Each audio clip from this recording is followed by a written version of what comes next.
It's still actively live. Oh, there it goes. You're gonna have to do that again. But yeah, that's right.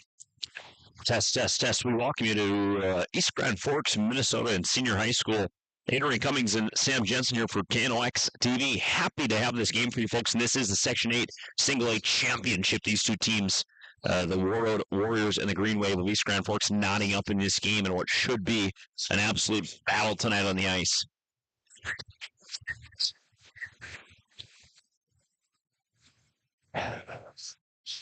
You get my sheets. Thank you.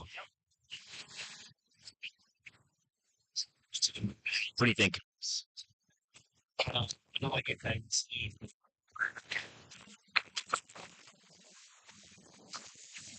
All right, welcome. So those of you tuning in very early, we're just doing a quick test of the audio. We're going to make sure our volume comes in crisp and clear here. Our pregame show is scheduled to begin at 6:30 p.m. Puck drop 7 o'clock here inside the Civic Center, Section 8, Class A final to advance to the XL Energy Center next week. Was it bad? Okay, let's try this. Test. It's right on there. Test. I mean, maybe we just got to ignore the ATEM audio mixer. Here.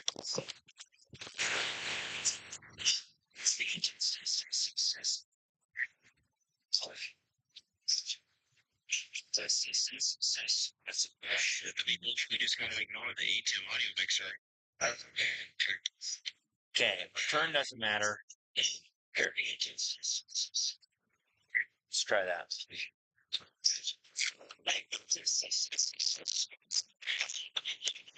You go, Sam. All right, we're continuing to test out the audio here to make sure our volume comes in crisp and clear. We're getting ready for the Section 8 final here tonight between East Grand Forks and Warroad to advance to the Minnesota High School Hockey Tournament next week in St. Paul at the XL Energy Center.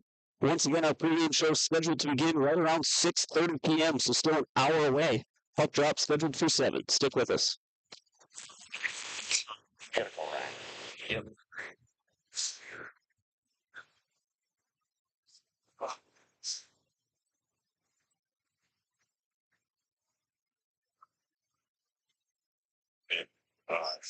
Whoever can stay, right? Yeah, it's not going to be this.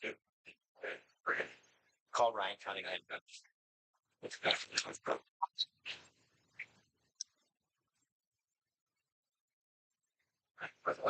Ryan, yeah, I was going to say he's right there.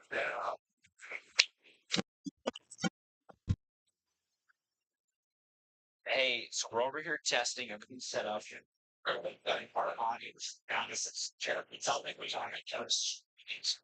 But so the ATEM, the data audio balance, the EGF, we lose or whatever it is. Or better good thing, you heard prepared those that. I can play it in watch it up. You it's the it's play it and it's just very good. Okay, we'll do that. All right, we can put it up on the You know what's in it? No, it's shitty. Yeah. This is exactly, and I blame that. Really, you didn't use that for the EDC when we're sounding crisp and clear.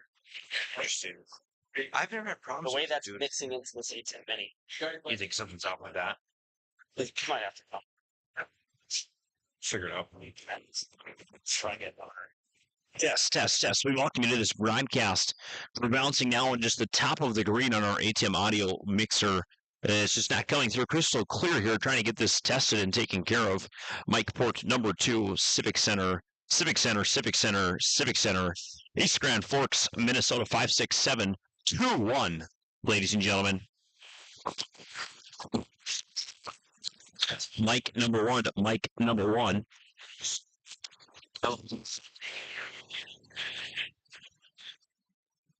I do not know if that computer has been updated recently or not. Sign out.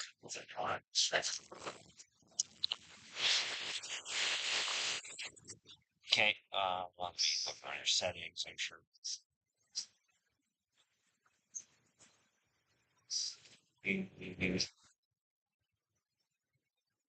Windows update. Okay, let's see here. It says you're up to date. Okay. Yep. Yep. In settings. Yep, I'm in the settings, like this main settings page. Settings, and beyond zero. Sound settings. Okay.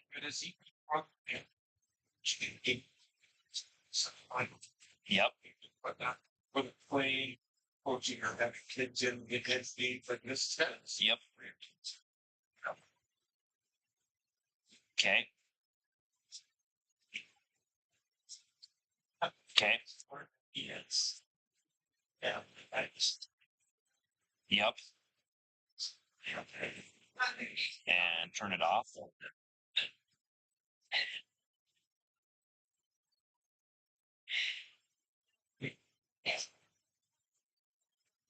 So under the audio enhancements drop down, it says the options are off or default effects. Default. But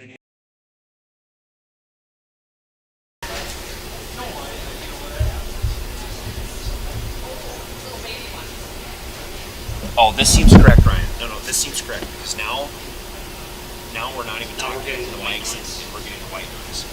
Okay. Well, give me a minute to retest here. Thanks.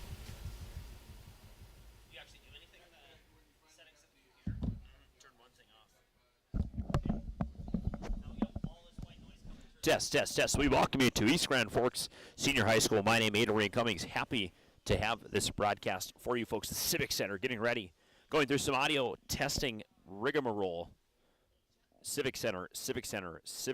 Carson Pilgrim, Tucker Lovejoy, Green Wave, Nathan Vole, Eric Fabian, Jake Brandt, Mike number two, Adrian Cummings, KNOX TV is part of our expanded coverage, folks. It's postseason time. The PS stands for postseason, and making his impact tonight in the postseason game, Sam Jensen on the mic. Test.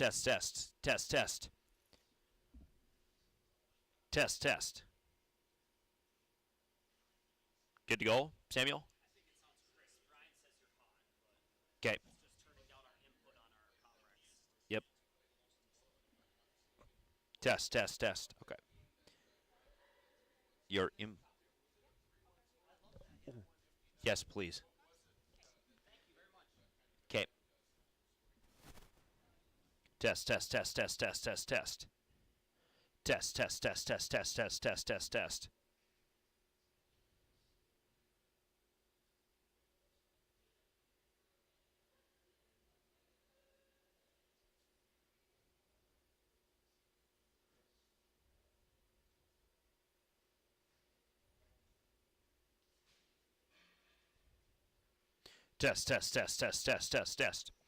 We welcome you, ladies and gentlemen, to the voice of the valley, KFAN, KNOX.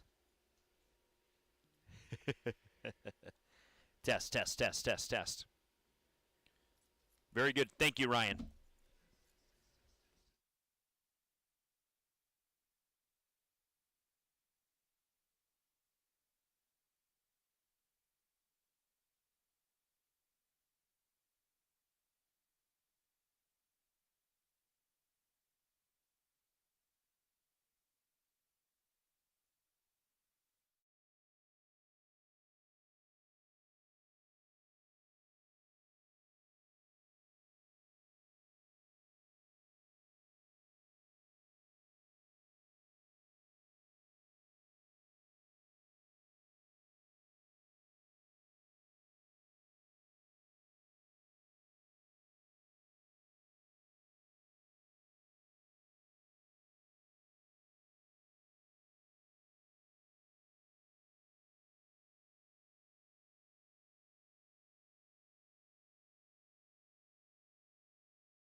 The following is a presentation of KNOX Sports.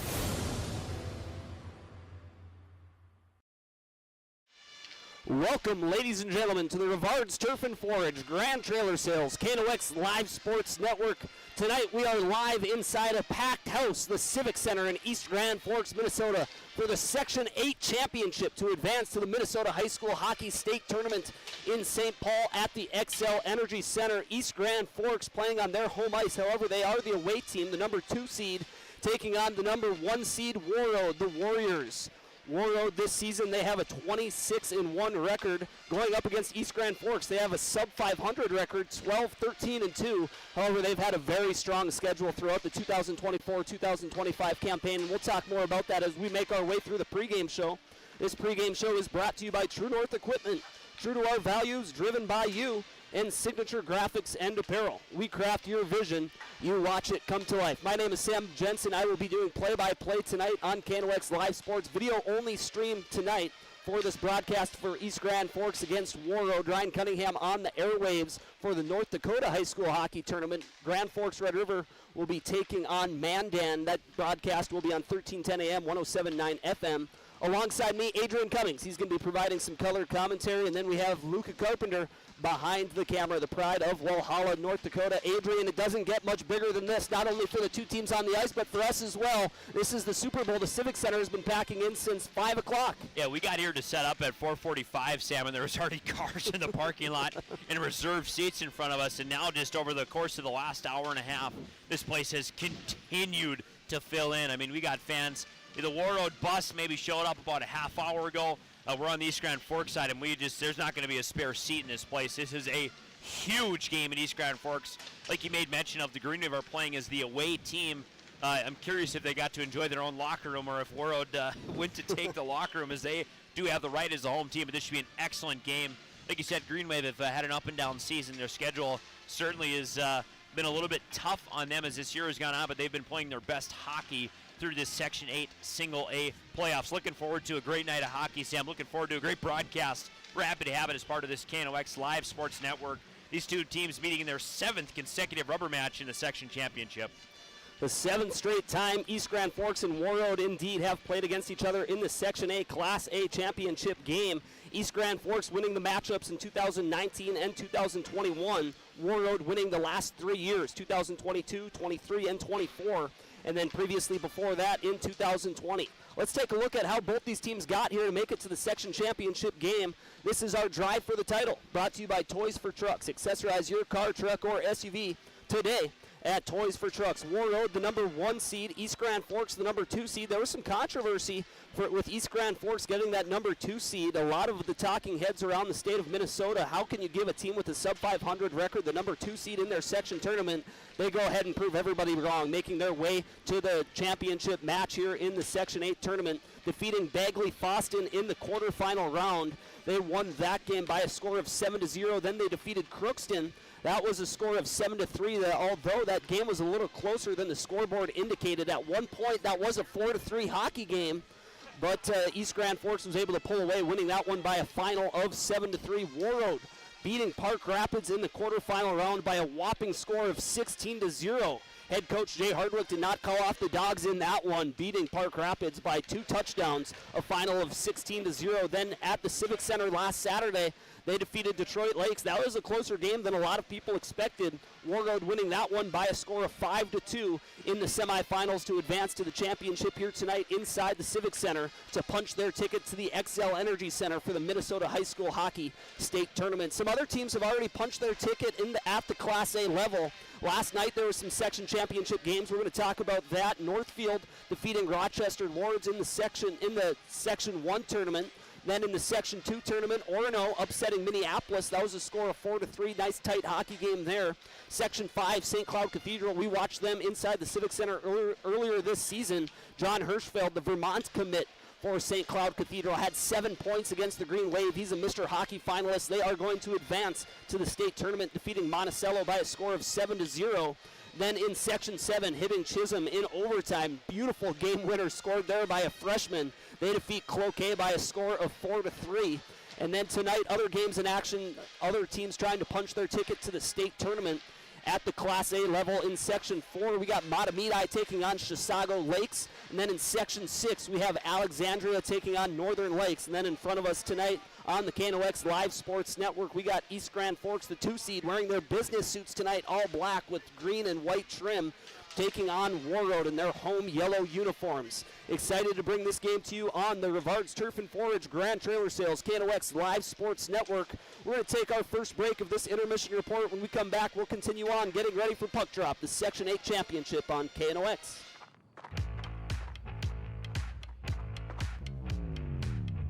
When you're in pain, you need more than just a doctor. You need a problem solver. Count on All True Orthopedics and Sports Medicine and get back to what moves you. Whether it's a golf course, your lawn, a pasture on your farm, cover crop, or even a food plot to help you get that big buck, Rivard's Turf and Forage of Grand Forks has developed, mixed, and packaged the premium specialized seed you need for almost every application. Plus, they also carry a full line of ice melter products for your home or business. To check out all their products, go to rivards.com. Grand Trailer Sales in East Grand Forks is your go-to spot for enclosed utility, flatbed, and dump trailers in the Red River Valley. They have the biggest selection on hand of trailers with great pricing. If you're looking for parts, service, or simply to buy, trade, or rent a trailer, stop into East Grand Forks. GrandTrailersSales.com. Spray Advantage of Grand Forks carries everything you need for the chemical and fertilizer application on your farm. They have pumps, tips, and tanks from 3 gallons all the way up to 10,000 gallons on hand. They can help with parts and accessories for the fertilizer and tillage equipment on your farm too. Go to SprayAdvantage.com. Picture yourself at Lake Region State College. With faculty and staff here to help you succeed, we know you by name. Picture your success as you get hands-on ready for the workforce or transfer on to earn your bachelor's degree. Lake Region State College. We change lives. Apex Apparel is your quick turnaround apparel and promotional item shop in Grand Forks. If you're looking for direct-to-garment printing, embroidery work, or a huge selection of promotional items, come to Apex Apparel, your locally owned, family-run, quick turnaround apparel shop in Grand Forks. Your family deserves clean, filtered water. High Plains Water offers Millennium Drink Water System, which delivers great-tasting water and also eliminates harmful impurities. Professionally installed and maintained by High Plains Water of Grand Forks. See them at highplainswater.com. Rust, salt, and time are the biggest enemies for a fuel tank. Never fear, because Grand Forks Welding is here to take care of your enemies for you. We not only fix or patch your tanks, but we can custom fabricate any kind of replacement fuel tanks or service unit. Go to grandforkswelding.com. If you've got an electrical emergency, call RBB Electric. We are your 24/7 electrician. Your call will always be answered by an RBB employee ready to help 24/7. RBB Electric is on time every time. Your time is valuable, and we don't waste it. RBB Electric always... It's hard to explain what this feels like. We could try to put it into words, but nothing compares to experiencing it for yourself. You just have to get in the seat. Visit True North Equipment at any of our 10 locations or at www.truenorthequipment.com. Big Jim's Tire is the area's #1 farm and ag tire supplier, and with Harvest here, you want the best. Best tires, best service, and Big Jim's will get it done fast to get you moving again. Big Jim's Tire, Grand Forks.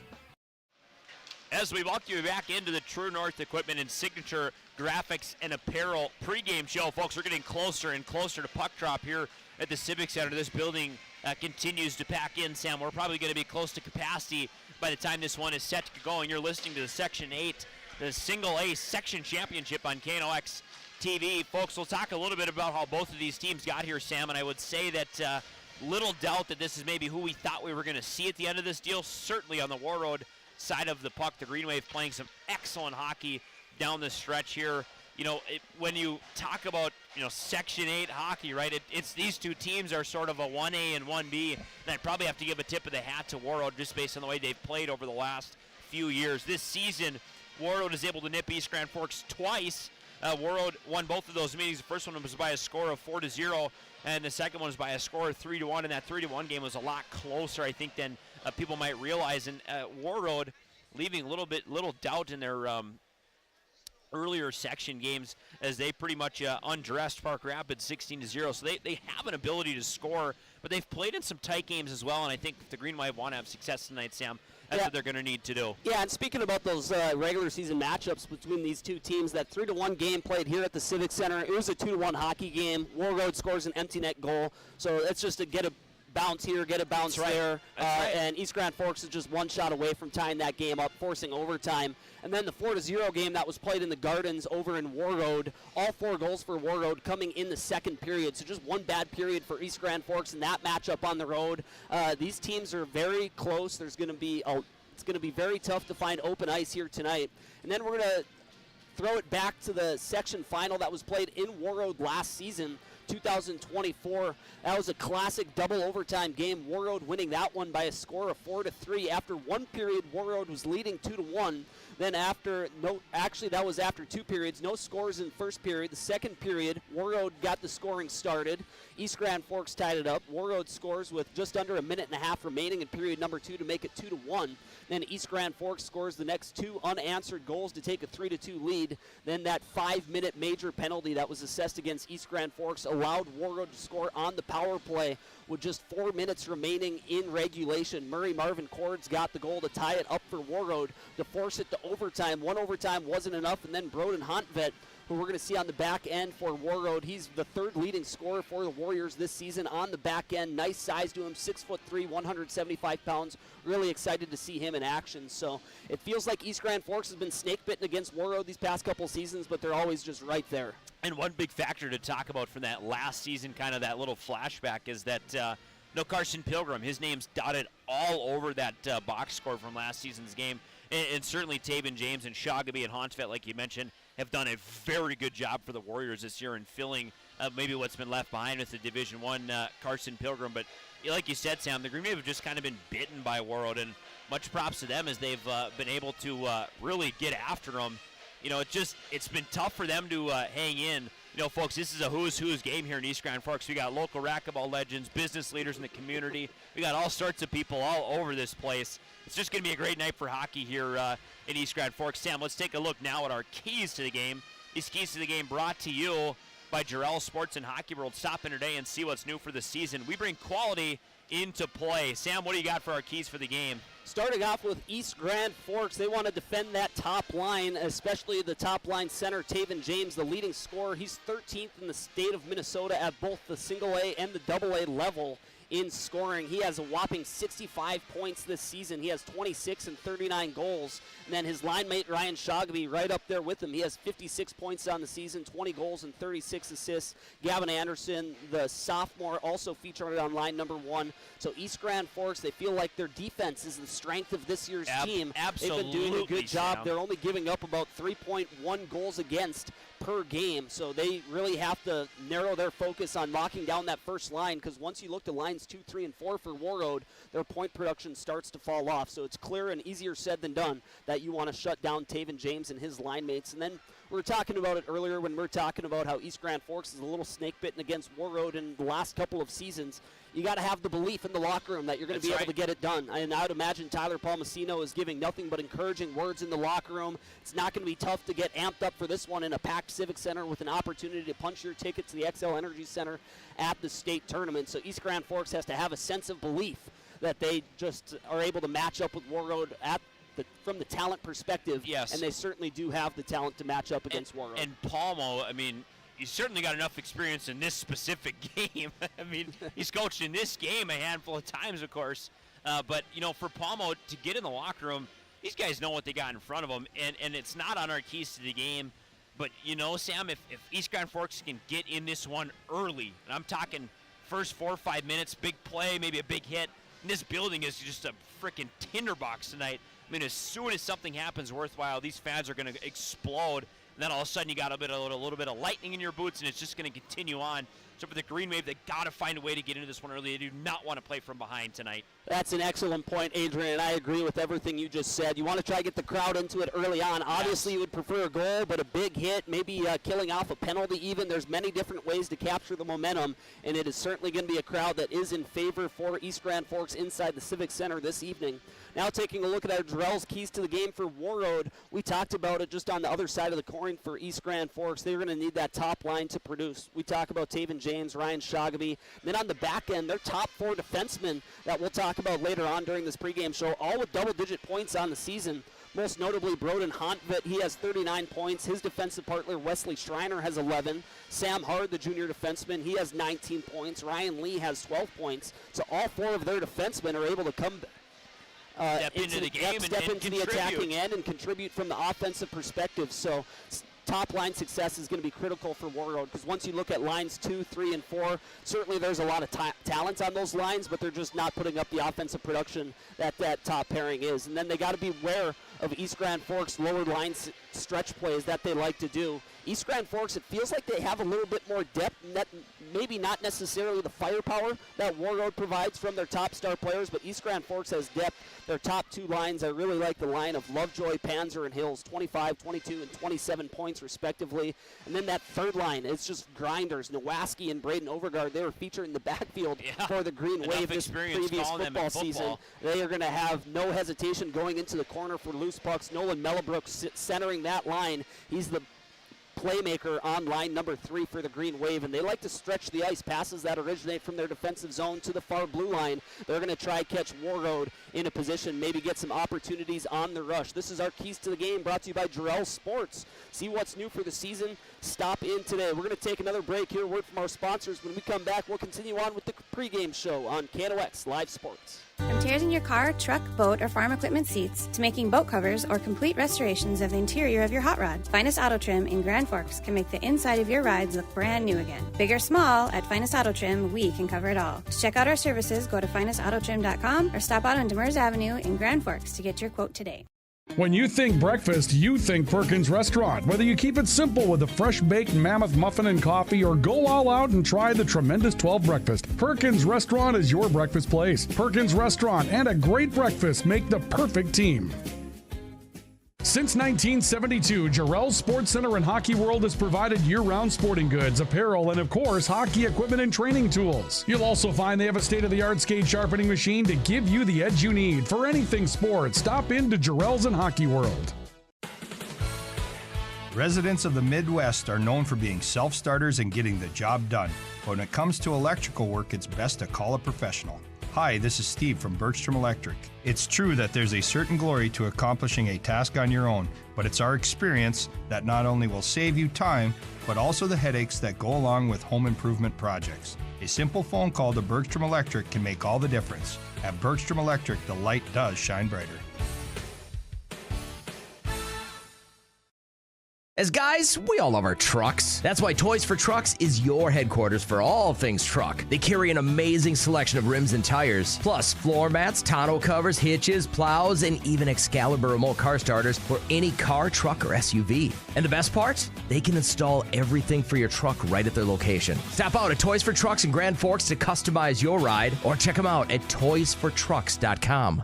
Today, the PS stands for proper service for your home, farm, or business, which is what you'll get from the team at PS Garage Doors in Grand Forks. Whether you need a door fixed or just thinking about replacing what you already have, no matter what the size, PS Doors offers the proper service for you. Get your proper service at psgaragedoors.com. Add a pop of color and excitement to your next celebration with Balloons by Misty. Their one-of-a-kind balloon design skills and creativity will make your event unforgettable.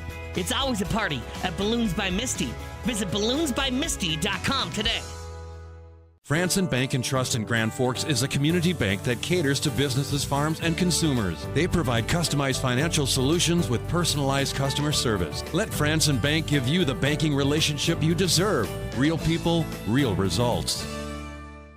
Signature Graphics in East Grand Forks is your one-stop shop for all your branding and design needs. From embroidery, vinyl wrapping, laser print, and more fully customized from start to finish, all in-house. Signature Graphics, we craft your vision, you watch it come to life.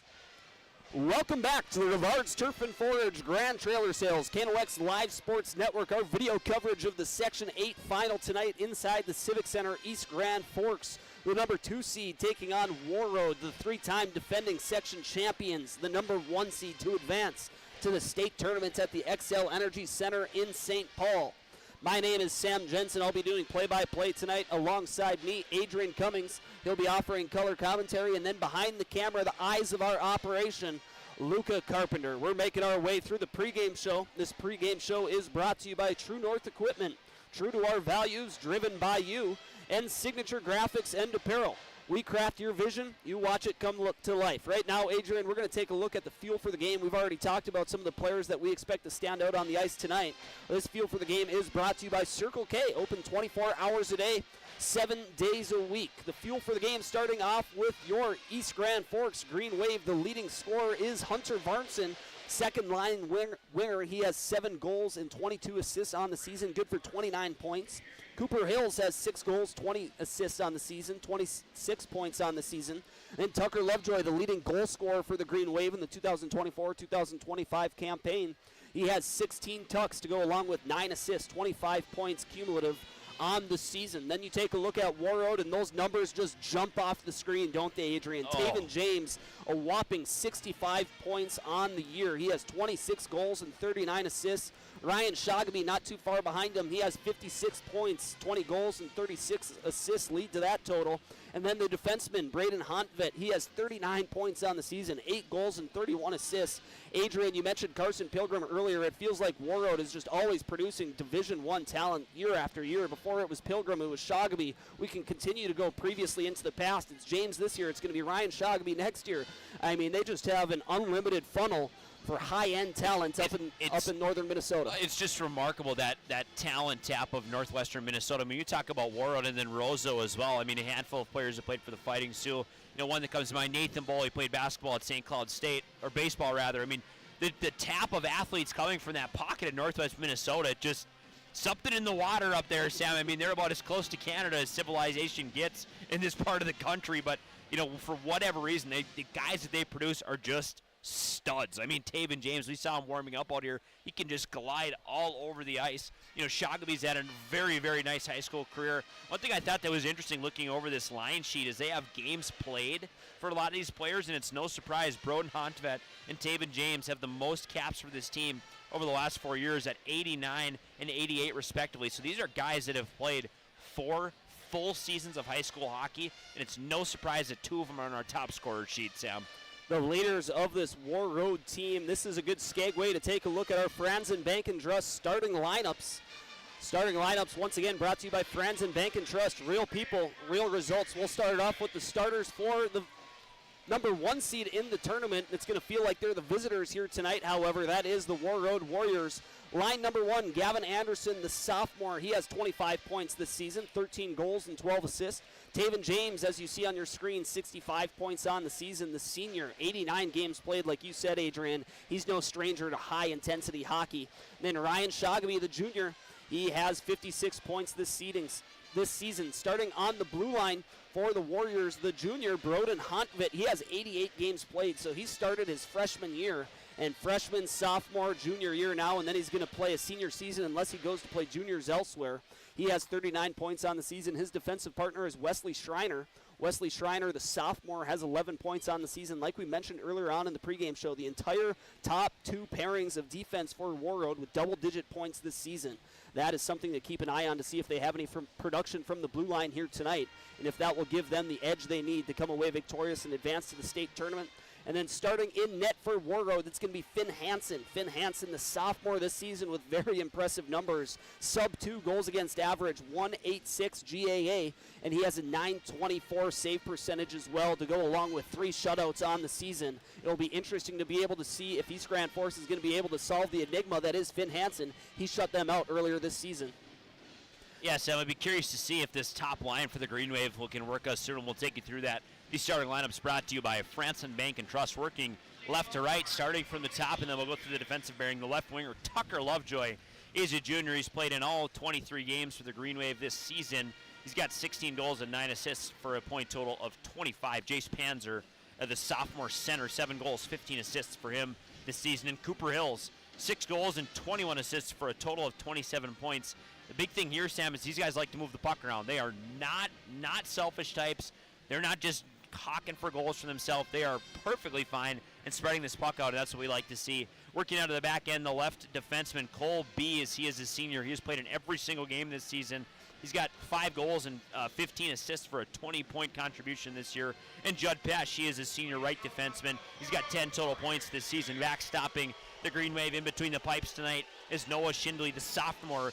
He's got a 24 games played, 272 goals against, and 88% save percentage this season. So maybe leaving a little bit out there, but you know what? I think the Green Wave got a good chance tonight. As we hear the Green Wave getting introduced here, this building is just going absolutely ballistic, Sam. It's going to be a great night for hockey here at East Grand Forks. The stakes are as high as they will ever get. The winner advances to the state tournament. Adrian, a couple of comments about the starting lineup for East Grand Forks. Noah Shinley, the sophomore netminder for the Green Wave, he took over the starting job about halfway through this season. He earned that starting role for the Green Wave, and he has contributed and really had some stellar performances ever since he's taken over the net. And then Judd Pesh, maybe not the player that you're going to see contribute on the stat sheet, but he makes his presence felt. He throws his body around. I love that top defensive pairing for East Grand Forks. Cole Bees and Judd Pesh, they're the Bash brothers for the Green Wave. We're just moments away from puck drop here, 6 minutes away inside the Civic Center. We're going to take you to one final break of the pregame show. Once again, this pregame show brought to you by True North Equipment and Signature Graphics and Apparel. We'll be right back as we gear up for puck drop inside the Civic Center on KNOX Live Sports. If you've got an electrical emergency, call RBB Electric. We are your 24/7 electrician. Your call will always be answered by an RBB employee ready to help 24/7. RBB Electric is on time every time. Your time is valuable, and we don't waste it. RBB Electric always calls ahead to schedule service. We are online always. If you suffer from slow download speeds, call our certified network designers and installers. On call, on time, and online. RBB Electric won't leave you in the dark. RBB Electric, your 24/7 electricians. Open all year round to the public, Eagles Crest offers space for holiday parties and family get-togethers. And of course, daily specials, appetizers, and all your favorites, including Sunday brunch buffets. Come in for the view and delicious meals at Eagles Crest Grill. Rust, salt, and time are the biggest enemies for a fuel tank. Never fear, because Grand Forks Welding is here to take care of your enemies for you. We not only fix or patch your tanks, but we can custom fabricate any kind of replacement fuel tanks or service unit. Go to grandforkswelding.com. Man of Steel.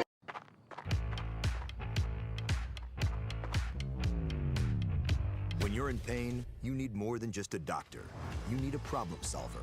Count on All True Orthopedics and Sports Medicine and get back to what moves you. Your family deserves clean, filtered water. High Plains Water offers Millennium Drink Water System, which delivers great-tasting water and also eliminates harmful impurities. Professionally installed and maintained by High Plains Water of Grand Forks. See them at highplainswater.com. Today, the PS stands for proper service for your home, farm, or business, which is what you'll get from the team at PS Garage Doors in Grand Forks. Whether you need a door fixed or just thinking about replacing what you already have, no matter what the size, PS Doors offers the proper service for you. Get your proper service at psgaragedoors.com. From tears in your car, truck, boat, or farm equipment seats to making boat covers or complete restorations of the interior of your hot rod, Finest Auto Trim in Grand Forks can make the inside of your rides look brand new again. Big or small, at Finest Auto Trim, we can cover it all. To check out our services, go to finestautotrim.com or stop out on Demers Avenue in Grand Forks to get your quote today. Big Jim's Tire is the area's #1 farm and ag tire supplier, and with harvest here, you want the best. Best tires, best service, and Big Jim's will get it done fast to get you moving again. Big Jim's Tire, Grand Forks. As guys, we all love our trucks. That's why Toys for Trucks is your headquarters for all things truck. They carry an amazing selection of rims and tires, plus floor mats, tonneau covers, hitches, plows, and even Excalibur remote car starters for any car, truck, or SUV. And the best part? They can install everything for your truck right at their location. Stop out at Toys for Trucks in Grand Forks to customize your ride, or check them out at toysfortrucks.com. Franson Bank and Trust in Grand Forks is a community bank that caters to businesses, farms, and consumers. They provide customized financial solutions with personalized customer service. Let Franson Bank give you the banking relationship you deserve. Real people, real results.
Beautiful rendition there of the national anthem performed by the pep band of Warroad High School. That's going to do it for our pregame show. That's brought to you by True North Equipment and Signature Graphics and Apparel. Our network sponsors, Rivard's Turf and Forage, Grand Trailer Sales. We're bringing this game to you via video feed on KNOX Live Sports. Tell your friends, tell your family to visit our website to access this stream, knoxradio.com, under the Live Sports tab. Very excited for this matchup. East Grand Forks in their business suits, although they're playing on their home ice, they are the number 2 seed, so technically the away team taking on Warroad in their traditional white uniforms with black breezers, black gloves, and black helmets as well. Not a whole lot of real estate remaining here inside the Civic Center. It is a packed house. We are thrilled to be bringing this broadcast to you. Subscription free, no paywalls, so please make sure to support those who support us, whether it's a live ad read or a commercial that you see during one of our video breaks. Our coverage would not be possible without our sponsors. Wrapping up a very busy winter sports season here in the greater Grand Forks region, one that loves their hockey. East Grand Forks trying to advance to the state tournament. They're going to have to defeat Warroad. They have not done this in 4 seasons in the Section 8 championship game. Let's see if they can do it this year. Talking to the athletic director, Scott Kobrinski, walking into the Civic Center. He just had one sentence for us, and he said, "It's our turn." That's right, Sam, and that's the mentality the Green Wave have to have tonight. They have to go out and take this game. Warroad is not going to give this one to them easily. You got to get going in this game early, and you got to take what's yours. They've lost this game too many times in the last 3-game losing streak in the section championship. It's just death taxes and Warroad East Grand Forks for the Section 8A title, Sam. Doesn't get any better than this. East Grand Forks, Warroad, opening faceoff won by East Grand Forks. Lovejoy pushes it deep into the attacking end for the Green Wave. Hunt Vent back to collect it. He's going to throw it to the far wall. Coming in is Cole Bees from his position on the points. He's going to throw it down to Cooper Hills. Cooper Hills with it below the goal line. He has that one taken away onto the stick of Hunt Vent. Honvet skates it out of his own zone. Nice pass to the near side to Taven James. He's going to cross ice, dump this one into the far side. Colby's is going to give it a whack, not able to get it out of the zone, but that's going to be a hand pass. So we're going to have a stoppage in play with 16 minutes and 33 seconds remaining in period number 1 on our Ultra Health System scoreboard. It's going to be tough to find real estate in this one. Got to imagine it's going to be a lot of tight checking all game long. Sam, if these players have the same amount of nerves that I do, this could be a very long night for them. This game is going to be awesome. Offensive zone face-off now for the Wave. This one's going to be taken to the right of Finn Hansen. Second line out there for East Grand Forks, Van Epps, Varnson, and Fries. Defensive zone face-off won by Warroad. They're going to ring it around to the near side, and they're going to break it out through the neutral zone. Icing is called off. Cole Bees is the first one to the puck in the near corner of his own end. Little obstructed view in the near side. Now it goes to the far wall. Jace Van Epps collects it, and he's going to use his sandwich to throw that one out towards center ice. East Grand Forks pressing on the puck. I'd really like to see this, Sam. Varnson providing pressure on hard. He's going to pass it to his defensive partner. That's Hontvet. Hontvet's going to pass that one. It finds no one. I did not think that was deflected, but icing is called off. Judd Pesch collects it at his own goal line. He's going to move this one quickly up to Fries. Fries crosses the blue line. He's going to cross this one into the far side, and East Grand Forks is going to get a line change. They have line number 3 out there right now. Warroad not able to cleanly get this one through center ice. Now East Grand Forks battling for it on the Warroad blue line on the near side.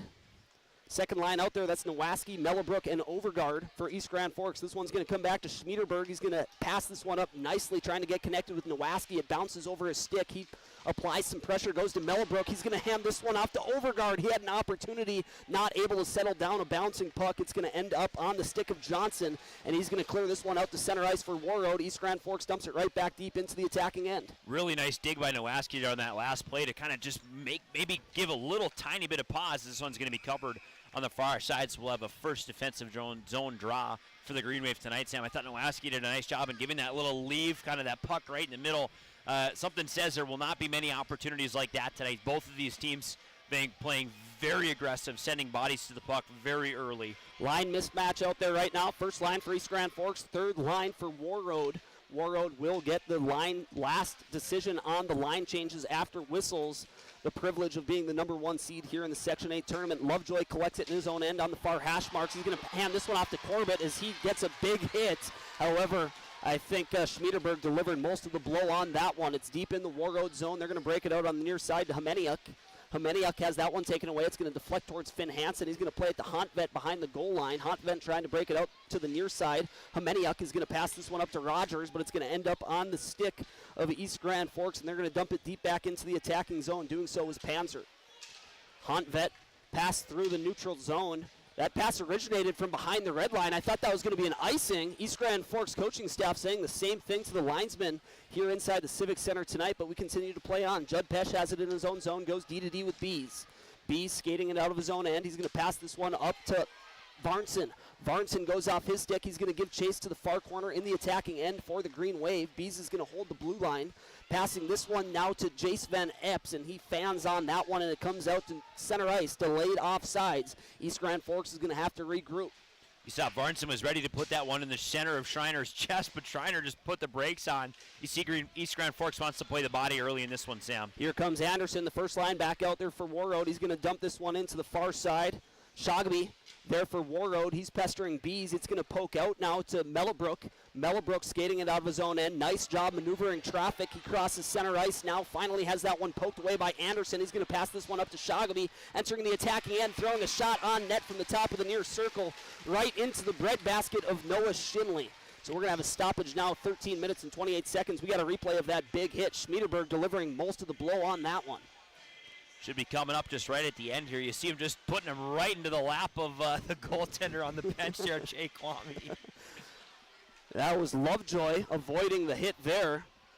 And Rogers going into the East Grand Forks bench for Warroad. Now East Grand Forks has it in their own zone. Nowaski's going to chip this one out to center ice. It's collected by the Warriors. They're going to move this one up to Henham, and he's going to dump this one deep into the attacking end for Warroad. Back to collect it is Nicholas Corbett. He's going to deflect this one off the far wall, and it comes back out to center ice. It's collected there by Grapentine. He's going to cross the red line and dump this one deep back below the goal line of East Grand Forks. Corbett first one to the puck. He slides it to Schmiederberg. Now near side, Cooper Hills hands this one off to Mellowbrook. Mellowbrook moving through center ice, trying to get connected with Lovejoy. That pass jumps over his stick onto the stick of Hard.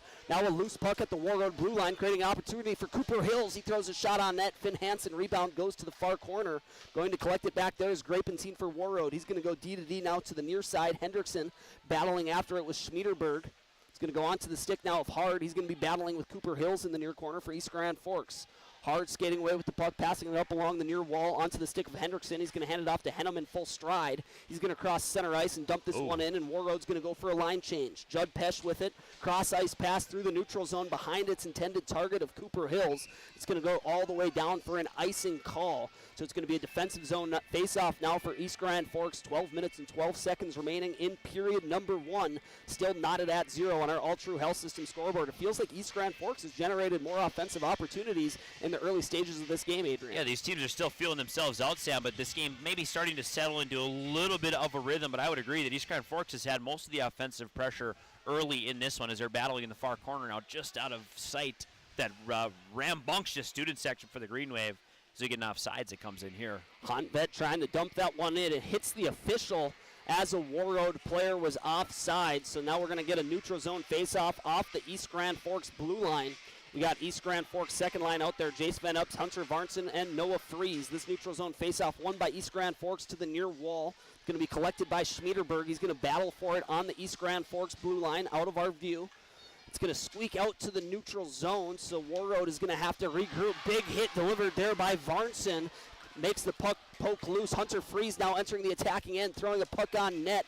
Easy save there for Finn Hansen. He's going to hold on to it, so now we're going to get an offensive zone face-off to the left of the sophomore netminder for Warroad with 11 minutes and 44 seconds remaining in period number 1. Take a look at this hit again of nice East Grand Forks. Nice little lick there from Varnson. They're not going to miss any opportunity, Sam, to play this game a little bit more physical than they need to. This Warroad team is big in the back, but a little bit smaller up front, so East Grand Forks going to try and impose their will, and they have some serious size out of the back end. Offensive zone face-off, one to the near wall. 2 East Grand Forks players, 2 Warroad players battling after it on the near hash marks. Jace Panzer has it on his stick, trying to get it back to the point. It's going to go on to the stick of Taven James, and he's going to chip it off the glass, forcing Schmiederberg to retreat back to his own end.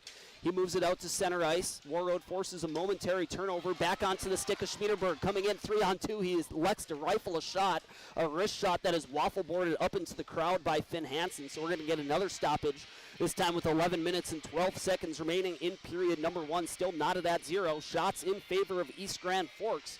going to take some getting used to. East Grand Forks, the guest on the scoreboard here inside the Civic Center. 4 for the Green Wave, 3 for the Warriors. Schmieterberg might have had a little bit more ice to take and kind of snap that shot, but wearing a heavy shot from nearly the blue line, Sam, we know that he's got some power and he wants to use it tonight. Hard shot there from Bees off the face-off. East Grand Forks continuing to be hard on the forecheck. Freeze skating after it at the near hash marks. It's going to be held in by Panzer, moving it to Lovejoy, giving it to Bees, working his way into the zone from the blue line. His shot towards the net deflected high up into the air. Does not go out of play. We continue to play on. On the near wall, East Grand Forks still maintaining some solid offensive zone possession time. Lovejoy does a nice job of holding the zone on the near side. He's going to ring it around all the way to the far corner. It's going to be collected there by Lee. He's going to drop it back off for Hontvit, and Hontvit does not leave the ice for Warroad. He is logging a lot of ice time here tonight. I'd imagine his ice time is going to be north of 30 minutes here this evening. Been very here's an opportunity. Here's Overgaard coming in 2-on-1 with Nowaski. Nowaski, big rebound, unable to corral that one. Hontvit gets it out of harm's way for Warroad. Now coming back the other way is Taven James with speed entering the attacking zone. He has it below the goal line. His centering feed behind its intended target, but we have a delayed penalty against East Grand Forks. It's going to be a hooking minor that appeared to be, didn't look egregious, but there was a hooking action involved. Let's take a look at this replay brought to you by American Family Insurance, Tyler Nagel Agency. Taven James utilizes his speed to enter the zone, uses his backhand, and we're going to see the hooking there off the stick of Cole Bees as he wraps up Shogby on the near post. So we're going to get our first look at this Warroad RBB Electric power play. This year they are operating at a 26% clip. So they have a dangerous power play. This is going to be a huge momentum 2 minutes here for both teams. Warroad obviously a goal to capture the momentum, to take the air out of the Civic Center. East Grand Forks can get the fans back into it if they're able to kill this one off. Warroad gets possession after the offensive zone face-off, but nice play by Varnson to get this one out to the neutral zone, and he is hooked on the near side. He is hooked by Johnson, so we're going to continue on just 12 seconds in to the Bees hooking minor. Warroad is going to go to the penalty box. That is going to be number 23 for the Warriors. That is Drayden Johnson. He's going to serve 2 minutes for hooking himself, so we're going to play 4-on-4 for the next minute and 48 seconds. 2 minutes up on the clock for Johnson. Johnson is another one of those players, Sam, that has played a lot of games for Warroad, so kind of surprising to see him, especially in this situation, get himself put in the penalty box. So the Green Wave catch a break there as Warroad immediately commits a penalty right back the other way. Schmieterberg's shot rings around to the near side. Corbett has it taken away from him. Warroad skates it through the neutral zone now. Shogby is going to dump it deep into the attacking end for the Warroad. First one to the play there was Corbett. He passes it to the far wing. Corbett collects a loose puck after a scrum on the far wall. Goes D to the near side, now onto the stick of Schmieterberg. Schmieterberg is going to utilize his feet, crossing center ice, entering the attacking end. Once again, looking to throw a shot on net as soon as he enters the attacking end. That's the second time we've seen Schmieterberg do that this evening. That shot's deflected and goes up into the rafters. So we're going to have a stoppage with 9 minutes and 22 seconds remaining. A minute 18 remaining on the Bees hooking minor. Schmieterberg has got that big, heavy shot, Sam, and most of them he's taken have been within maybe 1 or 2 short strides from the blue line. Imagine if he gets a chance near one of the circles, that puck is going to be coming very, very quick towards Hansen. Warroad wins the defensive zone face-off. They deflect it out to center ice, but immediately East Grand Forks regains possession. Van Epps throwing a shot towards the net. Rebound goes to the far side. Corbett trying to whack it right towards the front of the net. Pesh has it now at the near point.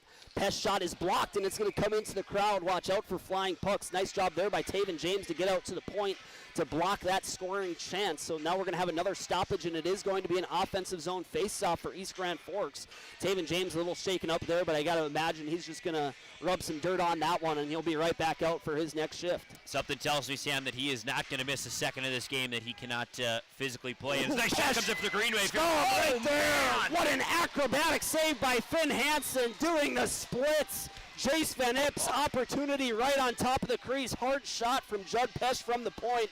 Let's take another look at that one. This is an early candidate for our finest auto trim cover of the game. We're going to have to take a look at it later as we return to the action. Offensive zone face-off. It is won by Warroad in their own end. Pesh collects it at center ice. He deflects it off the near glass. Goes right onto the stick of Hard. He tries to move this one forward, giving chases Anderson for Warroad. He's going to lose that puck battle to Judd Pesh as he's pressed up against the end wall below his own goal line. line. He moves it over to Nick Corbett. Nick Corbett able to create some separation. Here comes East Grand Forks with numbers. Here comes Jace Van Epps entering on the far side, centering it to Hunter Varnson.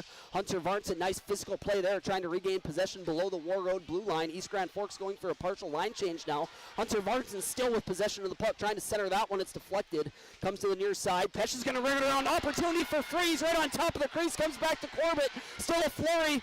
Oh, that was in a danger area. Another great A scoring opportunity for East Grand Forks. Unable to convert. Finn Hansen playing incredibly well. The sophomore netminder for Warroad. Hansen is absolutely locked in right now, Sam. He is just playing out of his gourd. Condensed power play here for East Grand Forks. Lovejoy, a sliding stick deflected what could have been a one-time opportunity. Panzer shot from the blue line. Rebound goes to the far wall. Corbett shot now deflected to the near wall. It's going to be collected there by Warroad, but Lovejoy hard on the forecheck, throwing another shot on net. East Grand Forks scores. Tucker Lovejoy throwing a shot towards the net from the top of the near circle. It's deflected, I believe, by a Warroad defender, and East Grand Forks gets the ever-important first goal of the game. Sam will take another look at that one, courtesy of American Family Insurance, but East Grand Forks just buzzing the last few minutes here. Glad to see them get rewarded with one. And you see the nice effort down low by Lovejoy, I believe, taking that puck back and just distributing. As that one does, I believe, maybe sneaks under the hand there. Lovejoy gets the first tally on the board, and the Green Wave out to an early lead, 1-0. That should be Lovejoy unassisted. Hard on the forecheck, forcing a turnover in the offensive zone. Now East Grand Forks is going to go right back to the penalty box, giving Warroad an opportunity to get right back into this game. Hardly able to hear myself speak. The Civic Center has been brought alive. That is Lovejoy unassisted with 7:40 remaining in period number 1. So it's 1-0 East Grand Forks on our Ultra Health System scoreboard. That Lovejoy goal brought to you by Bergstrom Electric, where the light indeed does shine brighter. We're going to get another look here at the Warroad power play. We only were able to get a glance at them for 12 seconds the last time around before they went into the penalty box to make it a 4-on-4 play. Nice job there by East Grand Forks to win the defensive zone faceoff. Warroad has to retreat back deep inside their own end. Hontvent moves this one up to Anderson. Anderson moves it over to Taven James. Warroad not offsides on that one. Immediately collected by Judd Pesh, and he rings it out of his own zone. Finn Hansen's going to play it behind his own net. The Green Wave having to force themselves to play discipline right now. Sam riding the emotion of getting that huge goal, and all of a sudden they got to have their defensive discipline absolutely locked in as they go immediately on the penalty kill. Warroad able to negate that clearing attempt from Judd Pesh. Comes back to the point where Hontvent has it. He moves it to the near side. Anderson retreating back towards the wall. Back to the point. Hontvent, his shot. Nice clear shooting lane there. Shinley saw it the entire way. He saves it with his chest, and he's going to hold on to it with 1 minute and 13 seconds remaining on the Varnson Minor. 6 minutes and 44 seconds remaining in period number 1 on our Ultra Health System scoreboard. We've played through 10 minutes of hockey, Sam, and the Warriors only have 4 shots on net. That has got to be a first for them this season, as they are very rarely held out of this game offensively. They win the ever-important offensive zone faceoff on the RBB Electric power play. It's going to ring around to the far side. Shagabe has it. Shagabe being pestered by Corbett. Now Bees entering the action. He's going to separate Shagabe from the puck. The loose puck is going to go to Mellabrook, and he's going to clear this one all the way down. And East Grand Forks is going to be able to burn more time off the Warroad power play. East Grand Forks this season have an 80.5% success rate on the penalty kill. Corbett there, nice job to pinch on the near red line, forcing Warroad to retreat back below their own goal line. With it there is Hard. He's going to wait to come pick this puck up. That's Hontvent. Hontvent's going to move it to the far side to Taven James. James skating through the neutral zone. Puck comes off his stick, and that's an offsides. That goes uncalled. I've seen a couple of uncalled offsides here, and got to call that out. That was an obvious offsides. Just 15 seconds remaining now on the Varnson Minor. Warroad trying to get one last opportunity on the rush here with the man advantage. Skating with it behind the net for Warroad. An opportunity that gets deflected to the near blue line. Shot by Shagabe, trying a one-timer from the top of the near circles. That's deflected, and it goes up into the netting. So we're going to have a stoppage, and it's going to be a defensive zone face-off for the Wave. Just 4 seconds remaining on the Hunter Varnson Minor. I like what we see here early on from the East Grand Forks penalty kill. Yeah, I like how they've played, especially on the penalty kill, as they've had a little over 2 minutes, save for that 12 seconds they've done a very good job as we get a nice clearance here, and this one probably should do it. So the Green Wave effectively killing off that Varnson penalty and getting right back to it in the offensive zone here, Sam. Mellowbrook offering some pressure on the forecheck now. Third line out there for East Grand Forks. Mellowbrook trying to cut towards the center of the ice. He has this one taken away from him. Now Warroad entering the attacking zone, throwing a shot towards the net was Johnson. It was blocked by Pesh. It's going to deflect now to the far wall. East Grand Forks unable to get it out. Almost thought that could have been a penalty. We continue to play on as Lee is going to dump this one in deep into the attacking end for Warroad. Schmiederberg collects it, passes it to the far wing onto the stick of Nowaski. He's going to chip this one high up into the air, and it's going to go all the way down the length of the ice. So we're going to have an icing call with 4 minutes and 51 seconds remaining on our Ultra Health System scoreboard. East Grand Forks leading by a score of 1-0. The goal coming off the stick of Tucker Lovejoy with 7 minutes and 40 seconds remaining in period number 1. Face-off taken by Varnson. It's won by Warroad. It's going to come back to the point. A shot is deflected, and it goes to the far corner. Cole Bees is going to pick this one up. He's going to pass it nicely onto the stick of Varnson. Here, East Grand Forks comes with numbers entering the zone. Noah Freeze from the top of the near circle. His shot is blocked by Hard. Another opportunity there from Jace Van Epps. A shot from Varnson on the far side is going to ring around onto the stick of Judd Pesh. His odd angle shot from the bottom of the near circle is going to ring around to the far point. Bees is going to throw it back below the goal line in the attacking end for East Grand Forks. Varnson being pestered. He's brought to the ice. No penalty on the play. We continue to play on. Looks like a clean penalty from our perspective. Warroad collects a loose puck with tired legs on the ice, and they're going to dump this one the entire length down the ice with another icing call. East Grand Forks 4-1 in the shots department. 16 for the Green Wave, 4 for Warroad. Nobody was expecting this, Adrian. One thing I think the Green Wave have realized, Sam, is that Hansen is a very athletic and flexible goaltender. Does not really generally grab that puck the first time through. So the Green Wave shooting in a lot of flurries here, and they're trying to maximize their opportunities in tight as James gets thrown from the circle. Best on best. First line out there for East Grand Forks and Warroad. Warroad wins the defensive zone draw. Back to Hontvit to the far wall. Shogby trying to clear it out of his own zone. He gets a deflected puck, and he's going to throw it back to his line mate. That's Grapentine. Grapentine trying to move it through center ice. No icing called. Lovejoy back to collect it for East Grand Forks behind his own net. He's going to chip it off the far glass, and he shot that one hard, and it's going to go all the way down the ice. So we're going to have yet another icing call, this time with just under 3 minutes and 50 seconds remaining in period number 1. East Grand Forks still clinging to that Lovejoy goal, but it really does feel like they're controlling the pace of play through the opening period. Yeah, they've definitely been in the driver's seat in this game. I mean, they've had now as kind of a series of defensive zone faceoffs. They've been able to clear, and obviously that big penalty kill, but I would say East Grand Forks is in the driver's seat, certainly offensively, and they've done a nice job defensively. They're playing pretty well, I would say. Here comes Cooper Hills entering the attacking end, throwing a shot on net on the backhand. Finn Hansen had to make an awkward save. Rebound then comes to the near wall. Cole Bees holds the zone, pinching from his position on the blue line. Still holding the zone as Bees comes back to Lovejoy. He's going to step into this one. His wrist shot is going to go off of Finn Hansen and go up into the netting. So we're going to have a stoppage with 3 minutes and 25 seconds remaining now in period number 1. East Grand Forks still leading 1-0. Scary shot there from Lovejoy, but you got to appreciate, I really do think the strength of the Green Wave comes from the blue line. Cole Bees, Judd Pesh, Corbett, Schmiederberg, and they feel comfortable pinching at any given point in the hockey game regardless of the situation.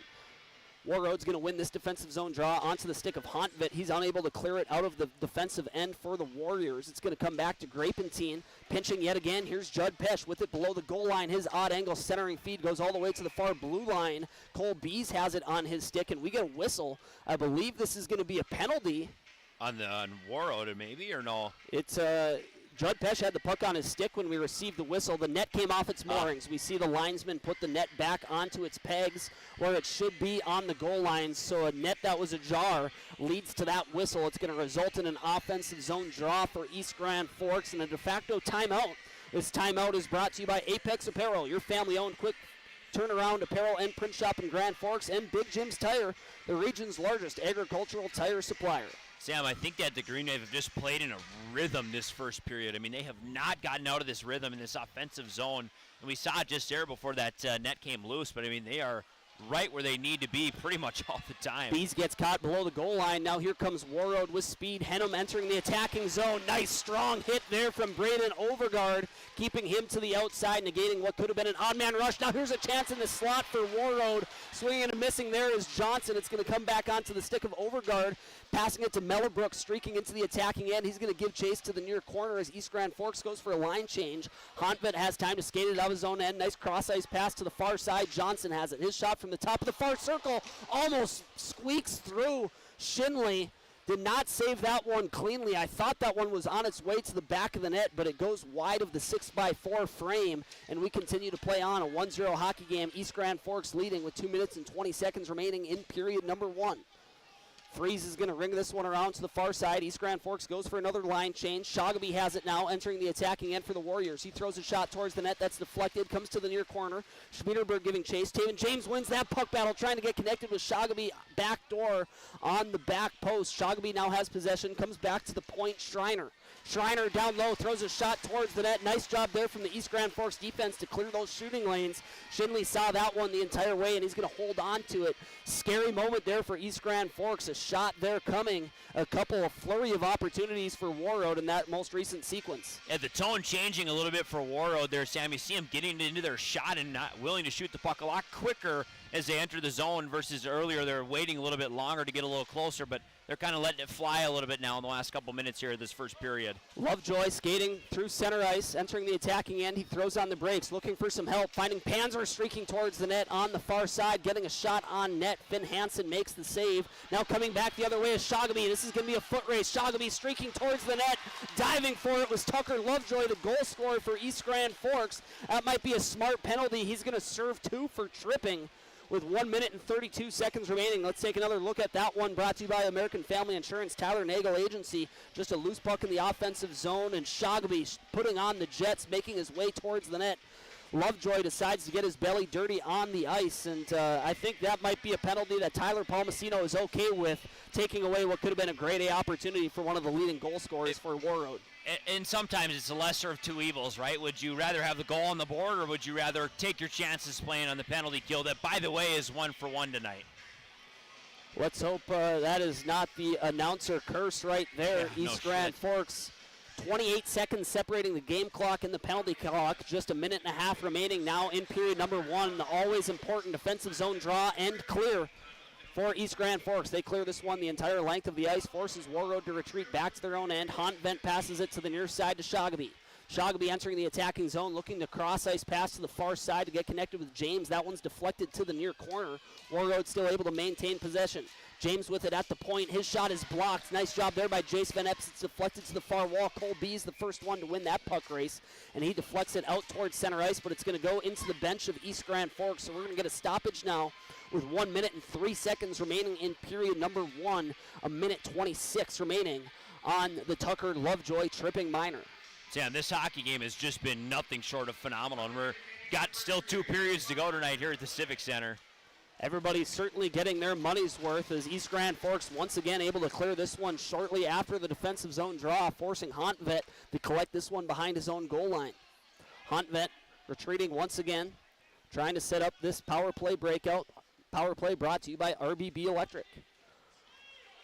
Hontvent crossing the red line. He's going to cross ice, dump this one in. The first one to the puck is Corbett, and he immediately slaps that one off the far wall, and it goes all the way back now below the goal line yet again of Warroad. Now just 30 seconds remaining in period number 1, 50 seconds remaining on the RBB Electric power play. Skating with it now is Anderson entering the attacking end. He's going to move this one to Shoggaby. He has a lane towards the net. Scary rebound there from Shinley, but it's collected immediately by East Grand Forks' Jace Panzer, and he's going to clear this one all the way down on frame towards Finn Hansen. Just 5 seconds remaining in period number 1. I'd imagine that Taven James is just going to hold on to this one.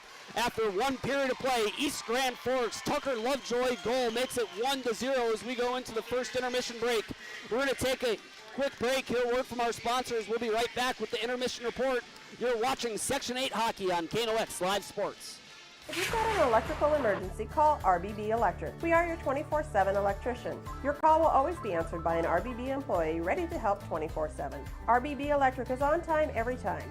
Your time is valuable, and we don't waste it. RBB Electric always calls ahead to schedule service. We are online always. If you suffer from slow download speeds, call our certified network designers and installers. On call, on time, and online, RBB Electric won't leave you in the dark. RBB Electric, your 24/7 electricians. Open all year round to the public, Eagles Crest offers space for holiday parties and family get-togethers. And of course, daily specials, appetizers, and all your favorites, including Sunday brunch buffets. Come in for the view and delicious meals at Eagles Crest Grill. Rust, salt, and time are the biggest enemies for a fuel tank. Never fear, because Grand Forks Welding is here to take care of your enemies for you. We not only fix or patch your tanks, but we can custom fabricate any kind of replacement fuel tanks or service unit. Go to grandforkswelding.com. Man of Steel.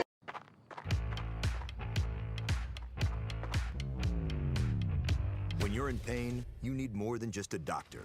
You need a problem solver.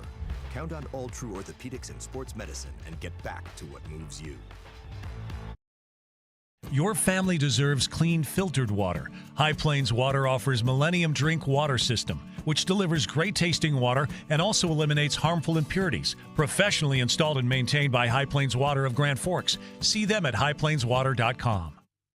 Today, the PS stands for proper service for your home, farm, or business, which is what you'll get from the team at PS Garage Doors in Grand Forks. Whether you need a door fixed or just thinking about replacing what you already have, no matter what the size, PS Doors offers the proper service for you. Get your proper service at psgaragedoors.com. From tears in your car, truck, boat, or farm equipment seats to making boat covers or complete restorations of the interior of your hot rod, Finest Auto Trim in Grand Forks can make the inside of your rides look brand new again. Big or small, at Finest Auto Trim, we can cover it all. To check out our services, go to finestautotrim.com or stop out on Demers Avenue in Grand Forks to get your quote today. Big Jim's Tire is the area's #1 farm and ag tire supplier, and with harvest here, you want the best. Best tires, best service, and Big Jim's will get it done fast to get you moving again. Big Jim's Tire, Grand Forks. As guys, we all love our trucks. That's why Toys for Trucks is your headquarters for all things truck. They carry an amazing selection of rims and tires, plus floor mats, tonneau covers, hitches, plows, and even Excalibur remote car starters for any car, truck, or SUV. And the best part? They can install everything for your truck right at their location. Stop out at Toys for Trucks in Grand Forks to customize your ride, or check them out at toysfortrucks.com. Franson Bank and Trust in Grand Forks is a community bank that caters to businesses, farms, and consumers. They provide customized financial solutions with personalized customer service. Let Franson Bank give you the banking relationship you deserve. Real people, real results. As we welcome you to the Grand Forks Welding and Machine in the High Plains Water intermission report. Now, Sam, our first intermission report of the evening. You're watching KNOX TV. Excellent hockey game we got in front of us tonight. Been an absolute gem here in the Civic Center. East Grand Forks, the away team, getting to play in their own home barn Section 8 Single A Championship. Warroad playing a little on their heels in this period, Sam. Give me what you saw in this first one. East Grand Forks just came out with their hair on fire, and oftentimes you can't just treat the shots on goal statistic as if it's prophecy, but it's painting a pretty clear picture for us in terms of what's taking place, at least through the opening 17 minutes. East Grand Forks out shooting Warroad 19-6 in that department. They have the one goal of the game that was scored 9 minutes and 20 seconds into period number 1. Tucker Lovejoy getting that one. Let's take another look at this. This replay brought to you by American Family Insurance, Tyler Nagel Agency.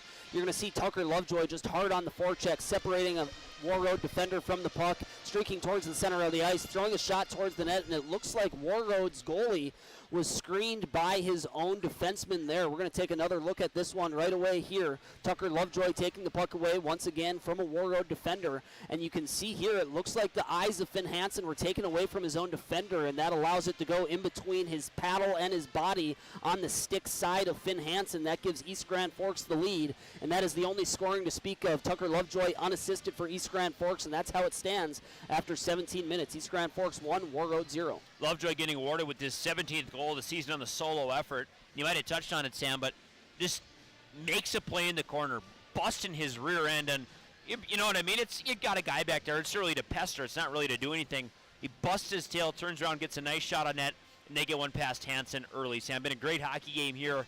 I think East Grand Forks has played very well in the offensive zone tonight, and Warroad maybe playing on their heels a little bit, I would say. Your assessment of East Grand Forks in their own end is very accurate. Great job from their defensive core, Cole Bees, Judd Pesch, Nick Corbett, Cole Schmiederberg. It feels like they have that puck on their stick for just a flash of a second, and they're immediately moving it. If they don't have an open player on one of the wings, they're moving it towards the center of the ice. They're using their feet to skate it out of their own end. And if all those options are taken up, they're just going to flip it high up into the air to get it out of their own zone. East Grand Forks now, the challenge is you don't want to play on your heels. Be comfortable with a one-goal lead. Remember a season ago in the Section 8 championship, East Grand Forks leading by a score of 3-2. And then a 5-minute major popped up. Warroad was able to tie things up heading into at the end of regulation, and they eventually won that one. We know the story from a season ago, Warroad winning in double overtime. However, here, the 2025 Section 8 championship on KNOX Live Sports, East Grand Forks leading Warroad, the number 1 seed, by a score of 1-0 after one period of play. We're making our way through the intermission report, brought to you by High Plains Water and Grand Forks Welding and Machine. We're going to take a quick break here. Word from our sponsors. When we come back, we'll continue on with the intermission report on KNOX Live Sports. Add a pop of color and excitement to your next celebration with Balloons by Misty. Their one-of-a-kind balloon design skills and creativity will make your event unforgettable. It's always a party at Balloons by Misty. Visit balloonsbymisty.com today. Residents of the Midwest are known for being self-starters and getting the job done. But when it comes to electrical work, it's best to call a professional. Hi, this is Steve from Bergstrom Electric. It's true that there's a certain glory to accomplishing a task on your own, but it's our experience that not only will save you time, but also the headaches that go along with home improvement projects. A simple phone call to Bergstrom Electric can make all the difference. At Bergstrom Electric, the light does shine brighter.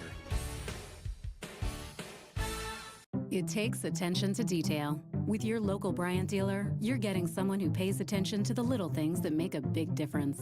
And to keep your family cool this summer, it takes Bryant. Connect with Thermal Air today. Your Bryant certified since 1972. Jarrell's Sports Center and Hockey World has provided year-round sporting goods, apparel, and of course, hockey equipment and training tools. You'll also find they have a state-of-the-art skate sharpening machine to give you the edge you need. For anything sports, stop into Jarrell's and Hockey World. When you need the right part for your pickup, head to Northwood or call Mike's Custom Truck. Amanda will drop ship any part you need. Turbos, upgraded fuel pumps, Edge products, and more. Mike's Custom Truck, 587-6335. Your local Circle K and Holiday Station stores are proud to support high school activities. Stop by the new Circle K location at 1316 South Washington Street for not only gas, but a wide array of hot and cold food, snacks for everyone, and a car wash. Open 24/7, 7 days a week.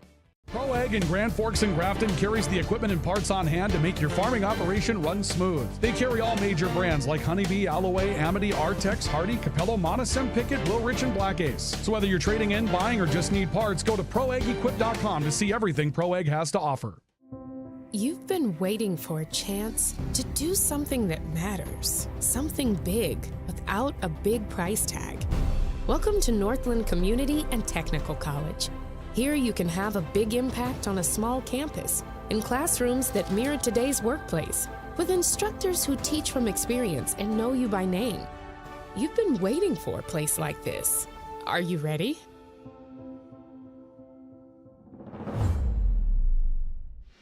Welcome back to the Rivard's Turf and Forage Grand Trailer Sales KNOX Live Sports Network. We're just wrapping up this intermission report inside the Civic Center.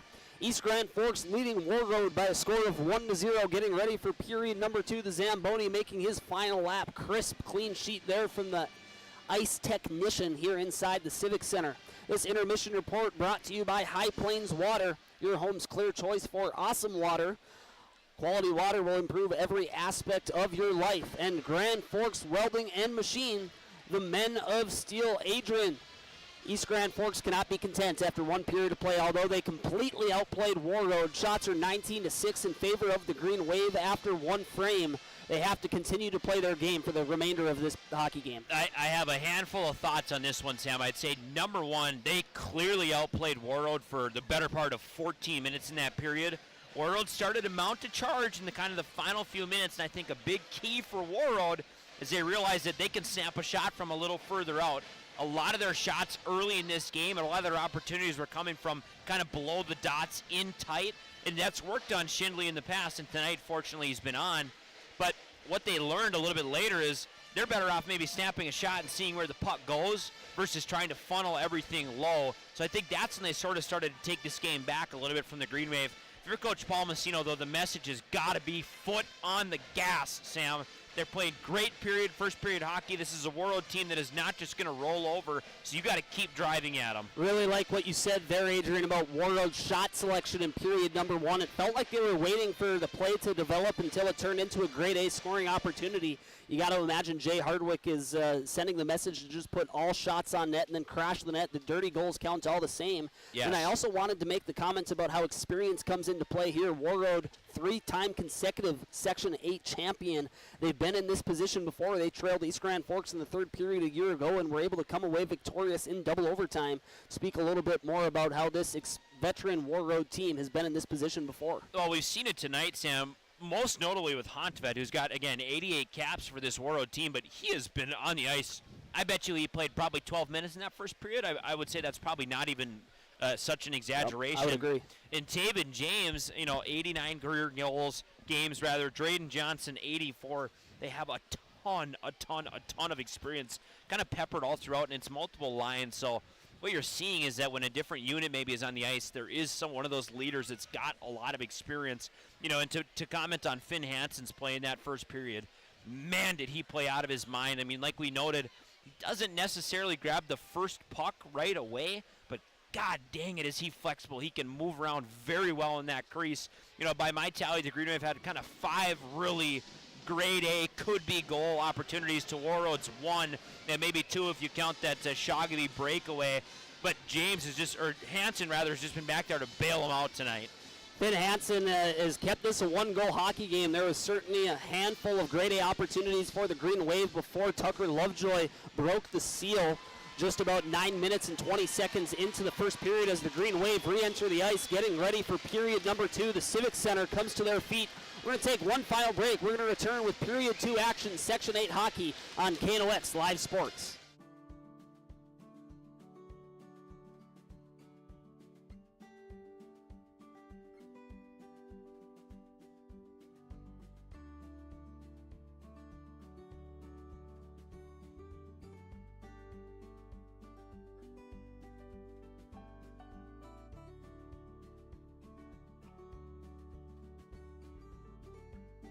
Need seed, think Proseed. Proseed.net. Grand Trailer Sales in East Grand Forks is your go-to spot for enclosed utility, flatbed, and dump trailers in the Red River Valley. They have the biggest selection on hand of trailers with great pricing. If you're looking for parts, service, or simply to buy, trade, or rent a trailer, stop into East Grand Forks. GrandTrailersales.com.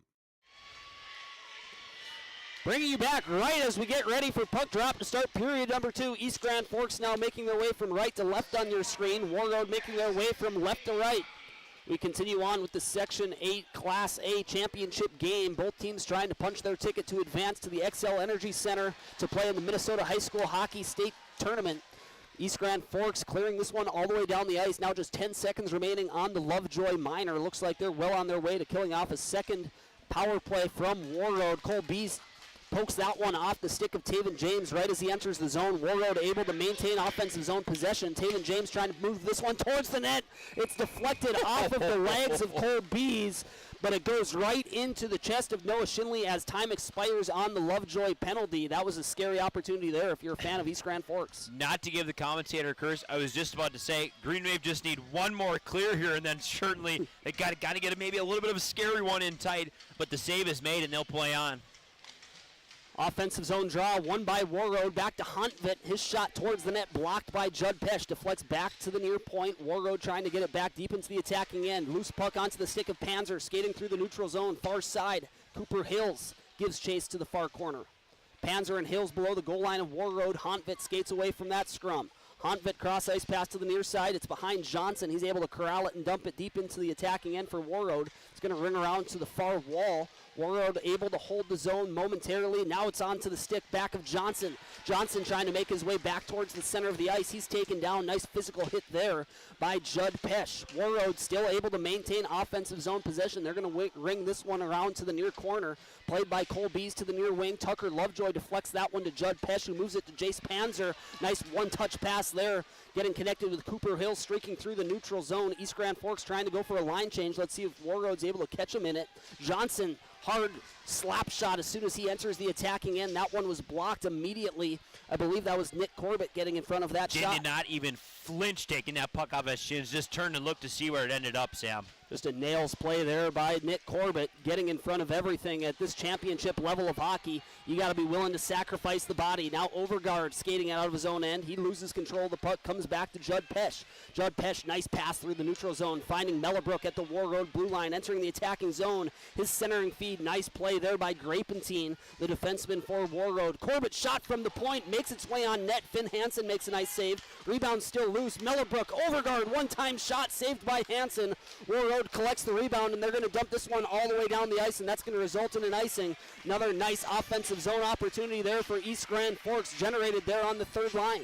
Very nice centering feed for Overgaard there, who was just in the slot. Got down to one knee just a smidge too early, and he plays that one low off the pad. Nice shot from Hansen from a very nice opportunity from Overgaard. Offensive zone draw for the Green Wave. It's won by Varnson, but it's going to go onto the stick of a Warroad defender. They're not able to get it out into the neutral zone. They are. East Grand Forks has to touch up for a delayed offside. Shogby trying to get connected with Anderson, streaking into the attacking end.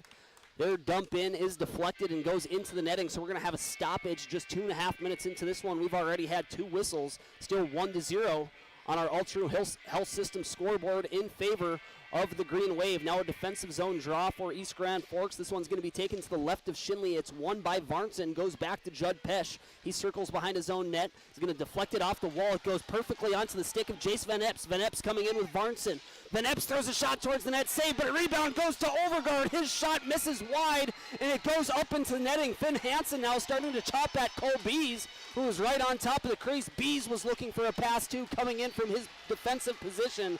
Another great opportunity there for East Grand Forks on the rush. Much to the cheer of the East Grand Forks student section, who are pounding the boards and just packed into our left, Sam. They got the action right in front of them this second period here.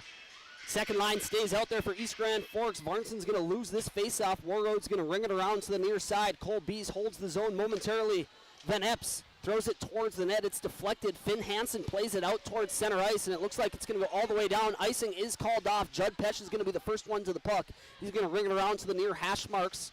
Jace Van Epps is there, centering feed now onto the stick of Anderson, and he's going to score the equalizer for Warroad. Just a turnover in the defensive zone for East Grand Forks, and Warroad's number 7, Gavin Anderson, the sophomore, makes them pay. We're tied at 1. 13 minutes and 54 seconds remaining in period number 2. We'll take another look at that one, Sam, courtesy of American Family Insurance.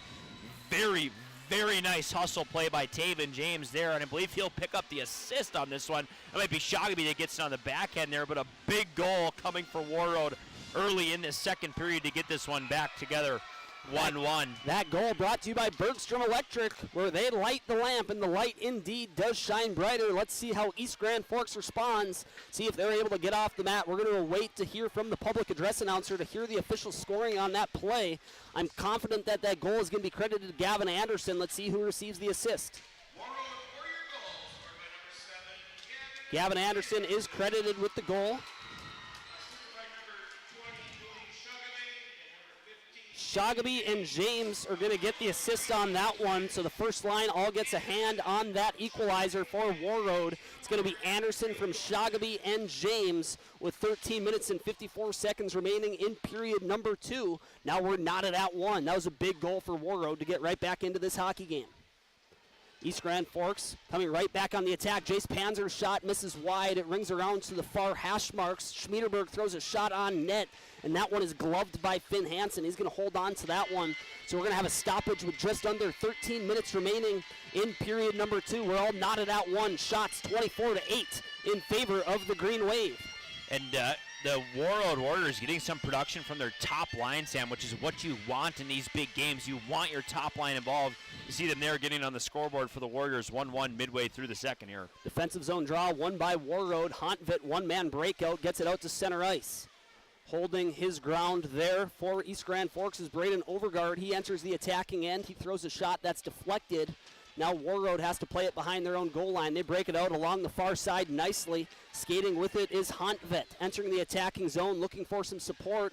He's going to center that one, trying to get connected on the back door with Rogers, making his way towards the back post. Just a couple of strides behind that one, and East Grand Forks player falls to the ice. That's Nowaski. No call on the play. We continue to play on. Cole Bees in the far corner. Tries to move it to Overgaard on the far wing. Now Overgaard collects a loose puck. Nice play by Bees to poke it away from Rogers. Warroad has to retreat back to their own end. Doing so is... Now it's going to go onto the stick of Warroad's Reed, and he throws a shot from the near face-off dot right into the E of Noah Shinley, and he's going to hold on to that one. Nice, easy save to get back into the groove of things for the sophomore netminder for East Grand Forks, Noah Shinley.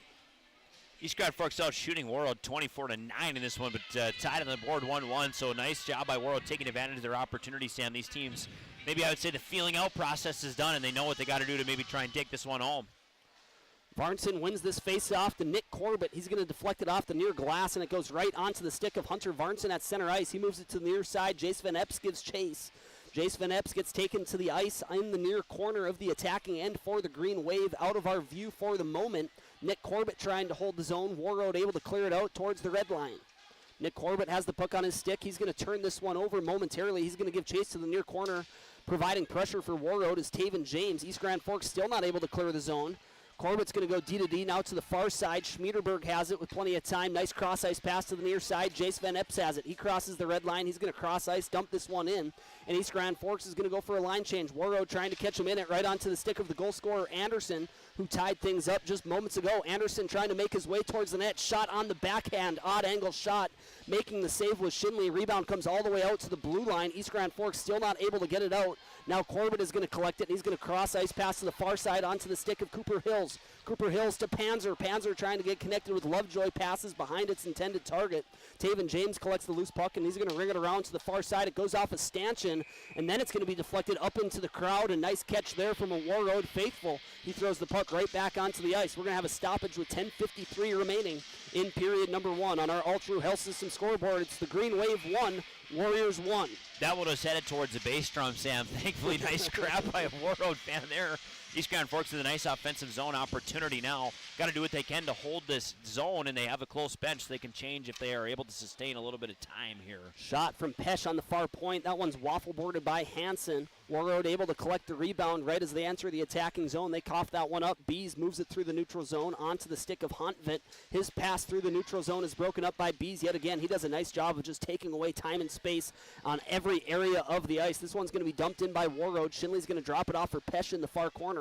Pesh is going to leave this one for Panzer.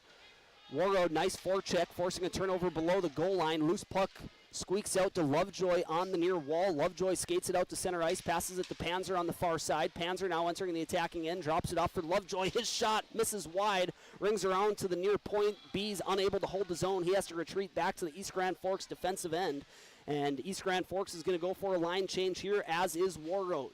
Nice pass here to the far side. Hameniuk collects that one right in front of his bench, and then he enters the attacking zone, but he does so offsides. So we're going to have a whistle here with just under 10 minutes remaining in period number 2. We're halfway through this Section 8 championship game.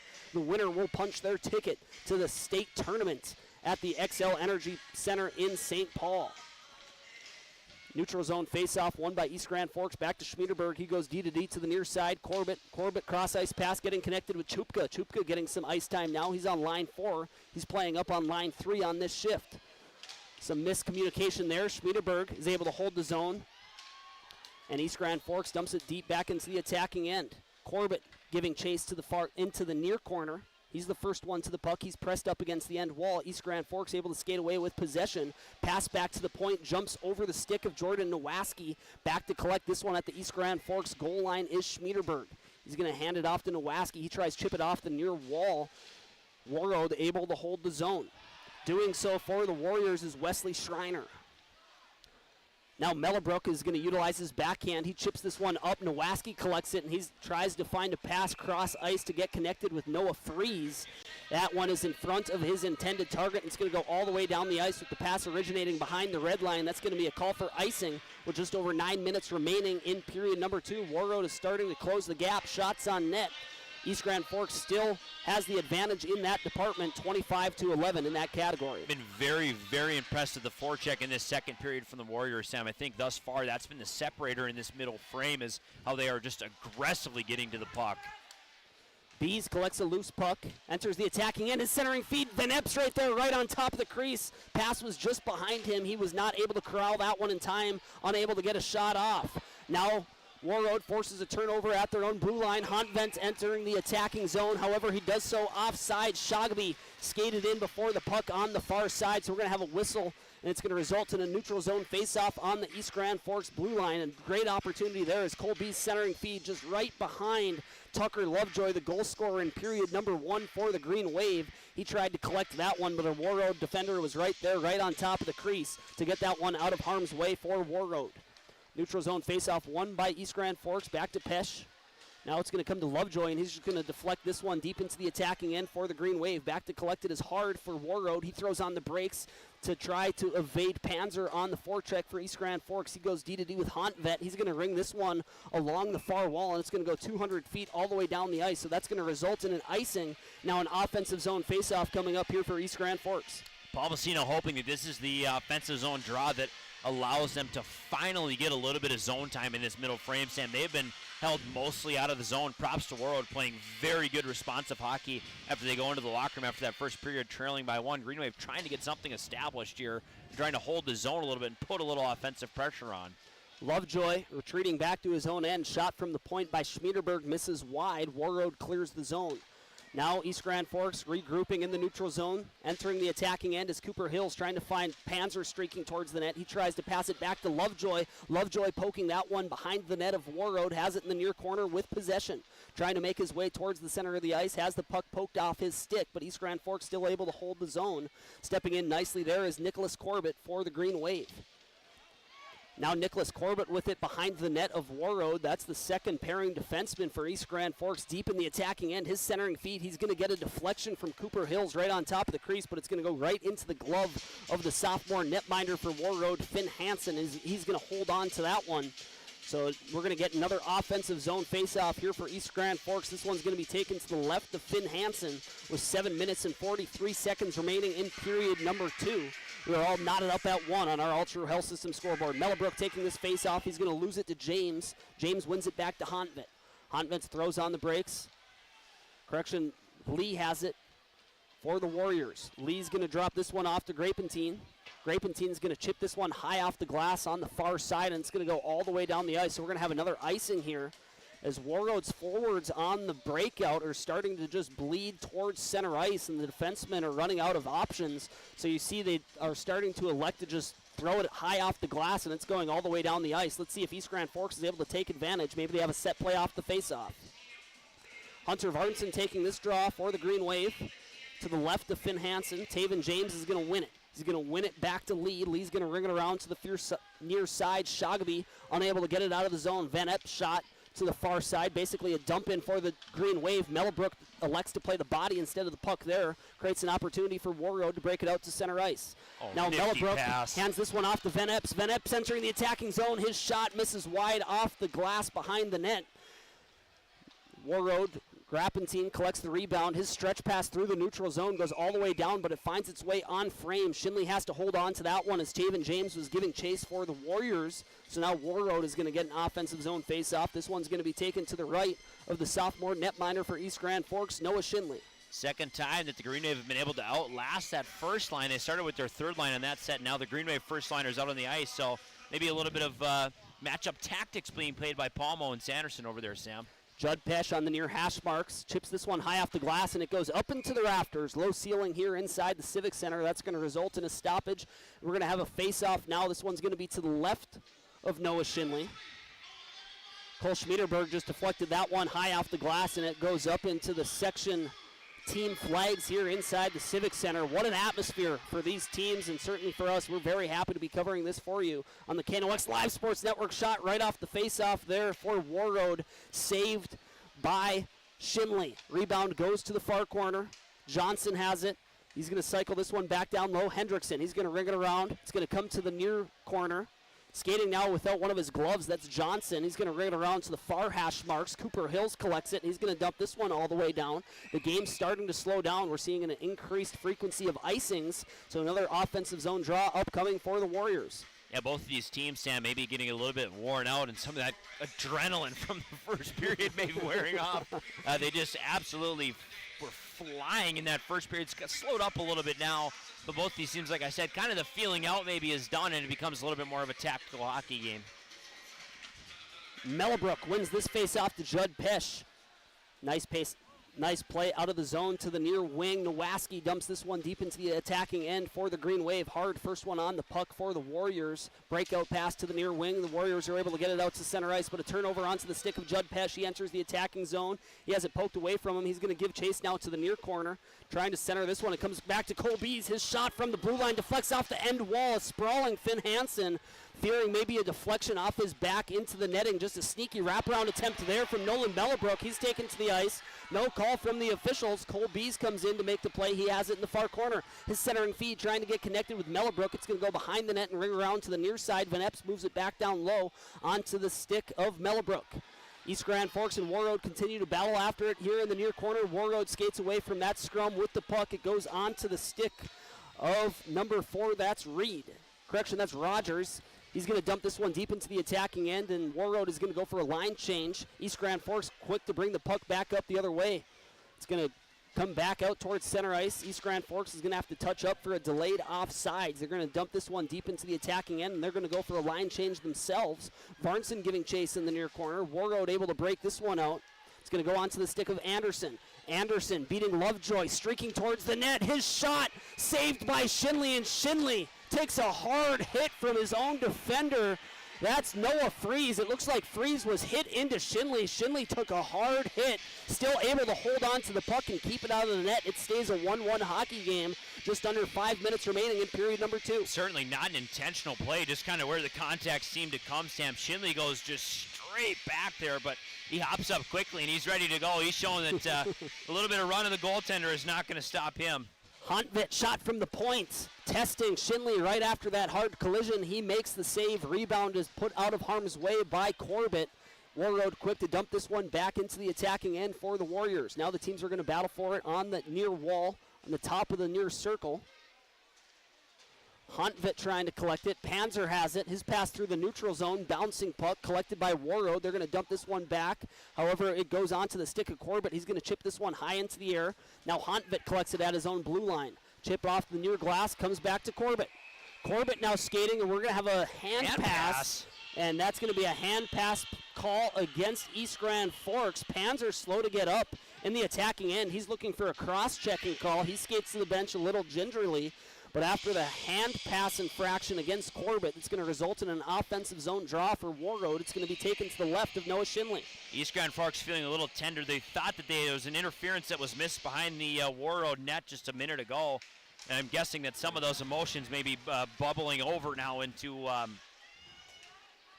Panzer's reaction. Nowaski collects a loose puck at his own blue line, skates through center ice with speed. He's going to dump this one deep and go chase after it. He's the first one to the puck in the near corner. Pressed up against the near wall, out of our view for the time being. We'll see who skates away from this puck battle with possession. Puck appears to still be pressed up against the near wall. Warroad skates away with it with possession. Johnson met by Pesh at the red line. Creates an opportunity for East Grand Forks to come back the other way. Warroad's defender goes D to D. Now a stretch pass through the neutral zone. Coming in all by himself. Shot coming off the stick of Warroad's Wyatt Henham. Nice glove save there by Noah Shinley on the breakaway. Let's take another look at that one. Great save by Shinley to keep this a 1-1 hockey game. Just a great stretch pass by Huntvit getting connected with Henham, coming in all alone, trying to beat Shinley glove side. Shinley makes the save, and we're still knotted out 1 with 3 minutes and 42 seconds remaining in period number 2. Early contender for our cover of the game there, Sam. An excellent save in tight by Shinley. Now this draw is going to be taken to the right of Shinley. Does not seem to be phased by the hard spill he took earlier this period. East Grand Forks is Varnson kicked out of the face-off circle. Taven James tries to win this one towards the net, does so successfully. But Varnson first one to that puck after it gets deflected back towards the point. Now he skates through the neutral zone, trying to make a move towards the center of the ice. He's being pestered. He's taken to the ice. No call on the play. Warroad dumps this one all the way down the length of the ice. So that's going to be an icing call. Nice hustle play there by Hunter Varnson, trying to battle through 3 Warroad defenders. He's taken down. Some East Grand Forks fans showing their displeasure with the officials there. They thought that was a holding. I thought it was just a clean play. Teams got their sticks tangled with one another. Varnson goes to the ice, no call. Sort of becomes one of those things that you want it on the other team, but you never want it called on yourself. Warroad wins this defensive zone draw. Hontvit has it on the near wall. He's going to skate it out of the defensive zone for the Warriors himself. Now entering the attacking zone. Does so offsides. Taven James on the near side entered the attacking end for the Warriors before Hontvit was able to cross the blue line. So now we're going to have a neutral zone face-off with 3 minutes, 15 seconds remaining in period number 2. 3 really quite blatant offsides, Sam, coming from Warroad's top 2 lines. So a little bit of, not typically what you'd expect from your top liners. And 2 times they've had numbers breaking, but just unable to stay on sides as they try to enter the zone. Hontvit pokes it to the far corner. His centering feed goes all the way through the crease, trying to get connected with Taven James on the near post. Still Warroad applying the pressure. Anderson being pressed up against the end wall behind the net of East Grand Forks. Taven James looking for a centering feed as he comes away from that scrum with possession. He throws a shot all the way from the outside. That one saved with the blocker by Shinley. Rebound collected by Corbett. He chips it off the glass. Now East Grand Forks entering the attacking zone with numbers. Lovejoy's shot misses the net high and wide. It's going to ring around to the far side. B centering feed trying to get connected with Panzer. Lovejoy is going to be the first one to the puck in the near corner. Lovejoy is going to push it below the goal line onto the stick of Taven James. His clearing attempt unsuccessful. Warroad able to collect a loose puck. Now skating with it for the Warriors is going to be Sam Hard. Sam Hard, the defender, trying to center that one. Rebound now comes to the near wall. Tucker Lovejoy skating through the neutral zone. Tucker Lovejoy entering the attacking end with Cooper Hills. Lovejoy going from east to west. He's going to dump this one below the goal line of Warroad. And they're going to commence the forecheck. Mellowbrook giving chase. Turnover now. Cooper Hills centering feed deflected. Warroad gets possession. And they're going to chip this one out of their own end. It's going to go all the way down the ice. Icing is called off. Cole Bees wins that puck battle. He's taken to the ground. No play on the ice. Chamernick has it for Warroad. Chamernick with it in the near corner. Being pestered by Mellowbrook. Chamernick still with possession. He's going to move this one to Rogers. Rogers retreating back towards the point. He's going to cycle it back down low. Chamernick has it. Chamernick with it below the goal line, cycles it back to Rogers. Rogers now to the far corner. Very nice stick handling display by Rogers in the corner there, Sam. Has it poked away by Bees, right as you say that. Goes to the far point. East Grand Forks unable to get the clear. Shot's going to miss wide. It's going to ring around to the near side, right onto the stick of Nowaski. Nice self-breakout there. A missed shot sometimes, if the shot is hard enough, it will ring around, and it's just a zero pass breakout. Made it easy for East Grand Forks, and they needed a line change. They're going to get one. They had tired legs on the ice there. Warroad breaking it out of their own end. Just 1 minute remaining in period number 1. Entering the attacking zone was Rogers. He's knocked off the puck. They're going to move forward. Hunter Varnson has it. Entering the attacking end. Coming in with Jace Van Epps. He's going to throw it on net. East Grand Forks scores. Hunter Varnson beats Finn Hansen. High glove side. East Grand Forks regains the lead with just 50 seconds remaining in period number 2. We'll take another look at that one, Sam. What a snipe by the Green Wave there to get back in this one. Varnson, just a loose puck coming to the neutral zone, entering the attacking end. The attention may be being given to Jace Van Epps streaking towards the net. Varnson elects to rifle off a wrist shot. He is able to do so, and he beats Finn Hansen high glove side. East Grand Forks regains the lead, this time with just 47 seconds remaining. We're going to see who's given credit with the assist on that one, but we know Hunter Varnson gets the go-ahead goal for East Grand Forks in the final moments of period number 1. Warroad trying to respond. They want to go into the locker room with some momentum. We get the announcement from the public address system. Varnson is credited with the goal as we expected. Jace Van Epps and Nick Corbett are credited with the assist for East Grand Forks. So that's going to be Varnson from Van Epps and Corbett. 20 seconds remaining now in the period. Lovejoy has it on the near wall. Cross ice pass trying to get connected with Freeze. It bounces off the end wall. Freeze gives chase. He throws a shot towards the net. Puck is still loose. It's picked up by Taven James. He's able to skate it out of his own zone. One last chance here for Warroad potentially. Shogamy has it, but they enter the attacking end offsides. East Grand Forks unhappy with the officials. They thought maybe there should have been a call right on top of the crease there, and they might have some merit with their complaints. I might have to join the mob there, Sam. That was definitely behind the play. It should have been an interference, you would think, but I suppose in this kind of game you don't want anything to bubble over that absolutely doesn't have to. East Grand Forks going to try and win this draw and just coast to the locker room with the 2-1 lead. They have just picked right out of Warroad's hand after a great second period of hockey here in the Civic Center. We're going to take a quick break. East Grand Forks, after 34 minutes of action in the Section 8 Championship, leading Warroad by a score of 2-1. We're going to take a break. Hear a word from our sponsors. When we come back, we'll bring you the second intermission report. Section 8 Hockey on KNOX Live Sports. Franson Bank and Trust in Grand Forks is a community bank that caters to businesses, farms, and consumers. They provide customized financial solutions with personalized customer service. Let Franson Bank give you the banking relationship you deserve. Real people, real results.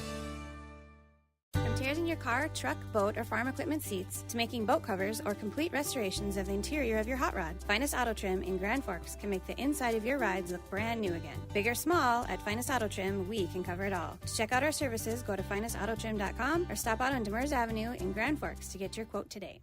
Whether it's a golf course, your lawn, a pasture on your farm, cover crop, or even a food plot to help you get that big buck, Rivard's Turf and Forage of Grand Forks has developed, mixed, and packaged the premium specialized seed you need for almost every application. Plus, they also carry a full line of ice melter products for your home or business. To check out all their products, go to rivards.com. Add a pop of color and excitement to your next celebration with Balloons by Misty. Their one-of-a-kind balloon design skills and creativity will make your event unforgettable. It's always a party at Balloons by Misty. Visit balloonsbymisty.com today. Since 1972, Jarrell's Sports Center and Hockey World has provided year-round sporting goods, apparel, and of course, hockey equipment and training tools. You'll also find they have a state-of-the-art skate sharpening machine to give you the edge you need. For anything sports, stop in to Jarrell's and Hockey World.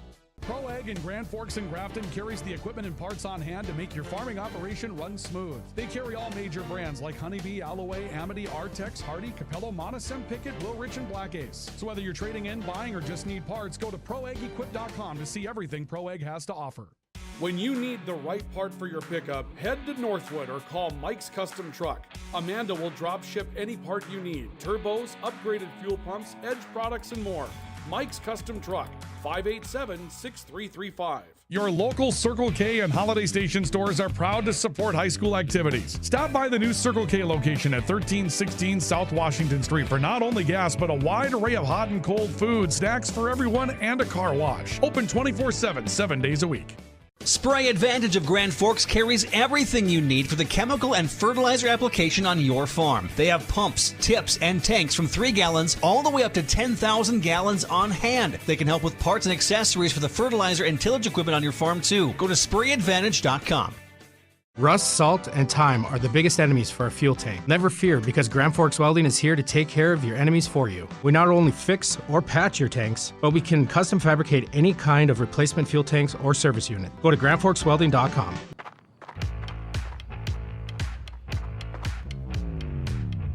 When you're in pain, you need more than just a doctor. You need a problem solver. Count on All True Orthopedics and Sports Medicine and get back to what moves you.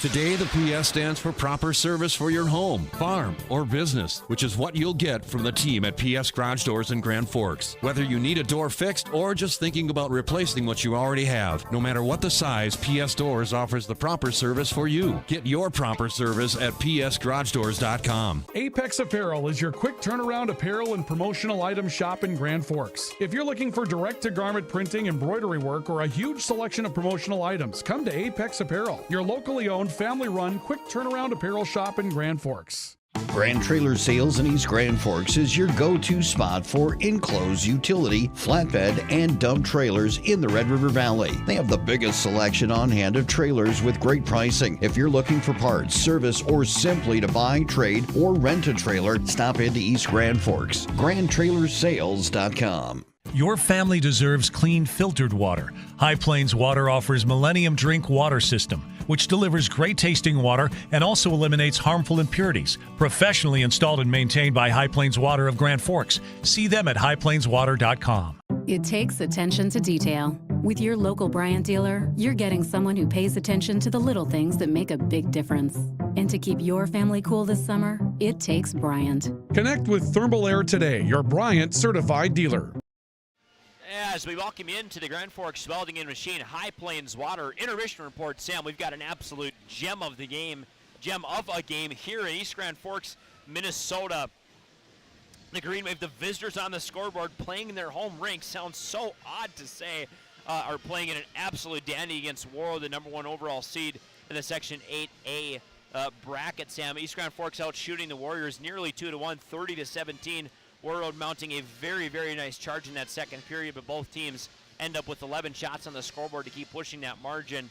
Warroad got rewarded early, and we will talk through a scoring summary, but this play seems like maybe it could boil over in any minute, Sam. Incredible atmosphere here inside the Civic Center, and it felt like you could cut the tension with a knife when Warroad evened things up, and it looked like they were going to go into the locker room with all the momentum. They certainly outplayed East Grand Forks for larger parts of that second period, without a doubt, generating more offensive zone opportunities, just having more time with the puck in their possession in the offensive end compared to East Grand Forks. But then East Grand Forks, with 47 seconds remaining in period number 1, goes into the locker room for the second intermission with all the momentum. A crucial goal there. Hunter Varnson scoring it, getting the assist from Jace Van Epps and Nicholas Corbett, giving East Grand Forks a 2-1 lead heading into the final period, trying to secure a Section 8 title to advance to the state tournament in St. Paul at the XL Energy Center. Adrian, why don't you bring us through a scoring summary of period number 2, and as you do so, I'll show us your highlights. These highlights brought to you by American Family Insurance, Tyler Nagel Agency, and these goals brought to you by Bergstrom Electric. They light the lamp where the light indeed does shine brighter. So the Green Wave started that second period, Sam, killing off the back half of penalties. So for 30 seconds, they play man down. They do a nice job. One kind of close scare early in that period for Warroad. At 3 minutes and 8 seconds of the second period, they do finally get rewarded after some very aggressive forecheck, which you'll see in this replay here. Anderson takes a feed from Shoggy from that deep corner, and again, this all started from the big-time forecheck from Taven James, but he is rewarded, and Anderson tucks one just off the right side underneath the blocker of Shindley, and that's kind of how Warroad gets back in this game. So at 3 minutes and 8 seconds in that second period, I would imagine that most people in this arena think, here they come. Here come the Warriors. They can score in bunches. They can score quickly. They're very good, very, very good. When they sense just a little bit of weakness, they do a good job of latching on. But East Grand Forks is able to weather the storm for the majority of that period. And like we said, Warroad, I felt, outplayed East Grand Forks for the vast majority of that second frame.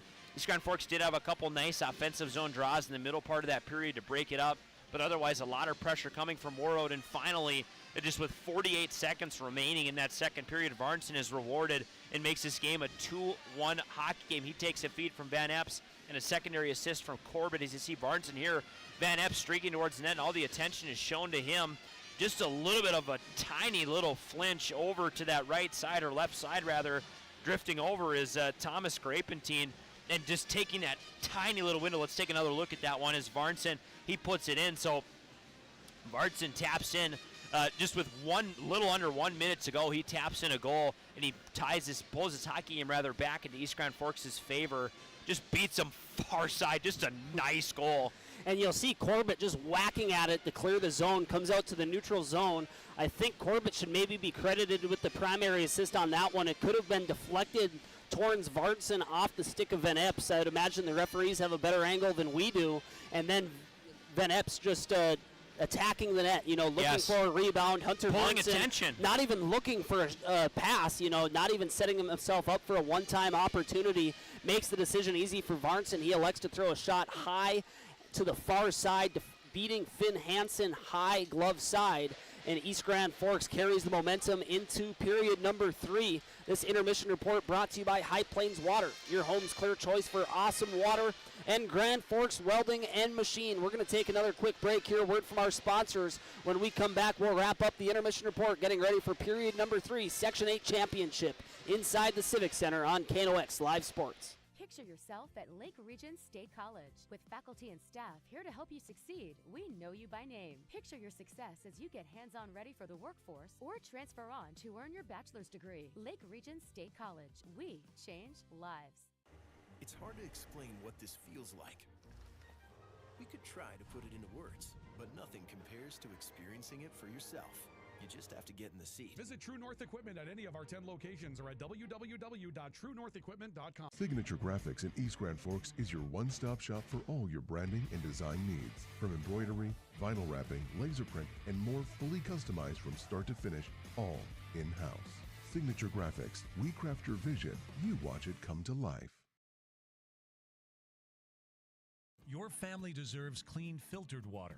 High Plains Water offers Millennium Drink Water System, which delivers great-tasting water and also eliminates harmful impurities. Professionally installed and maintained by High Plains Water of Grand Forks. See them at highplainswater.com.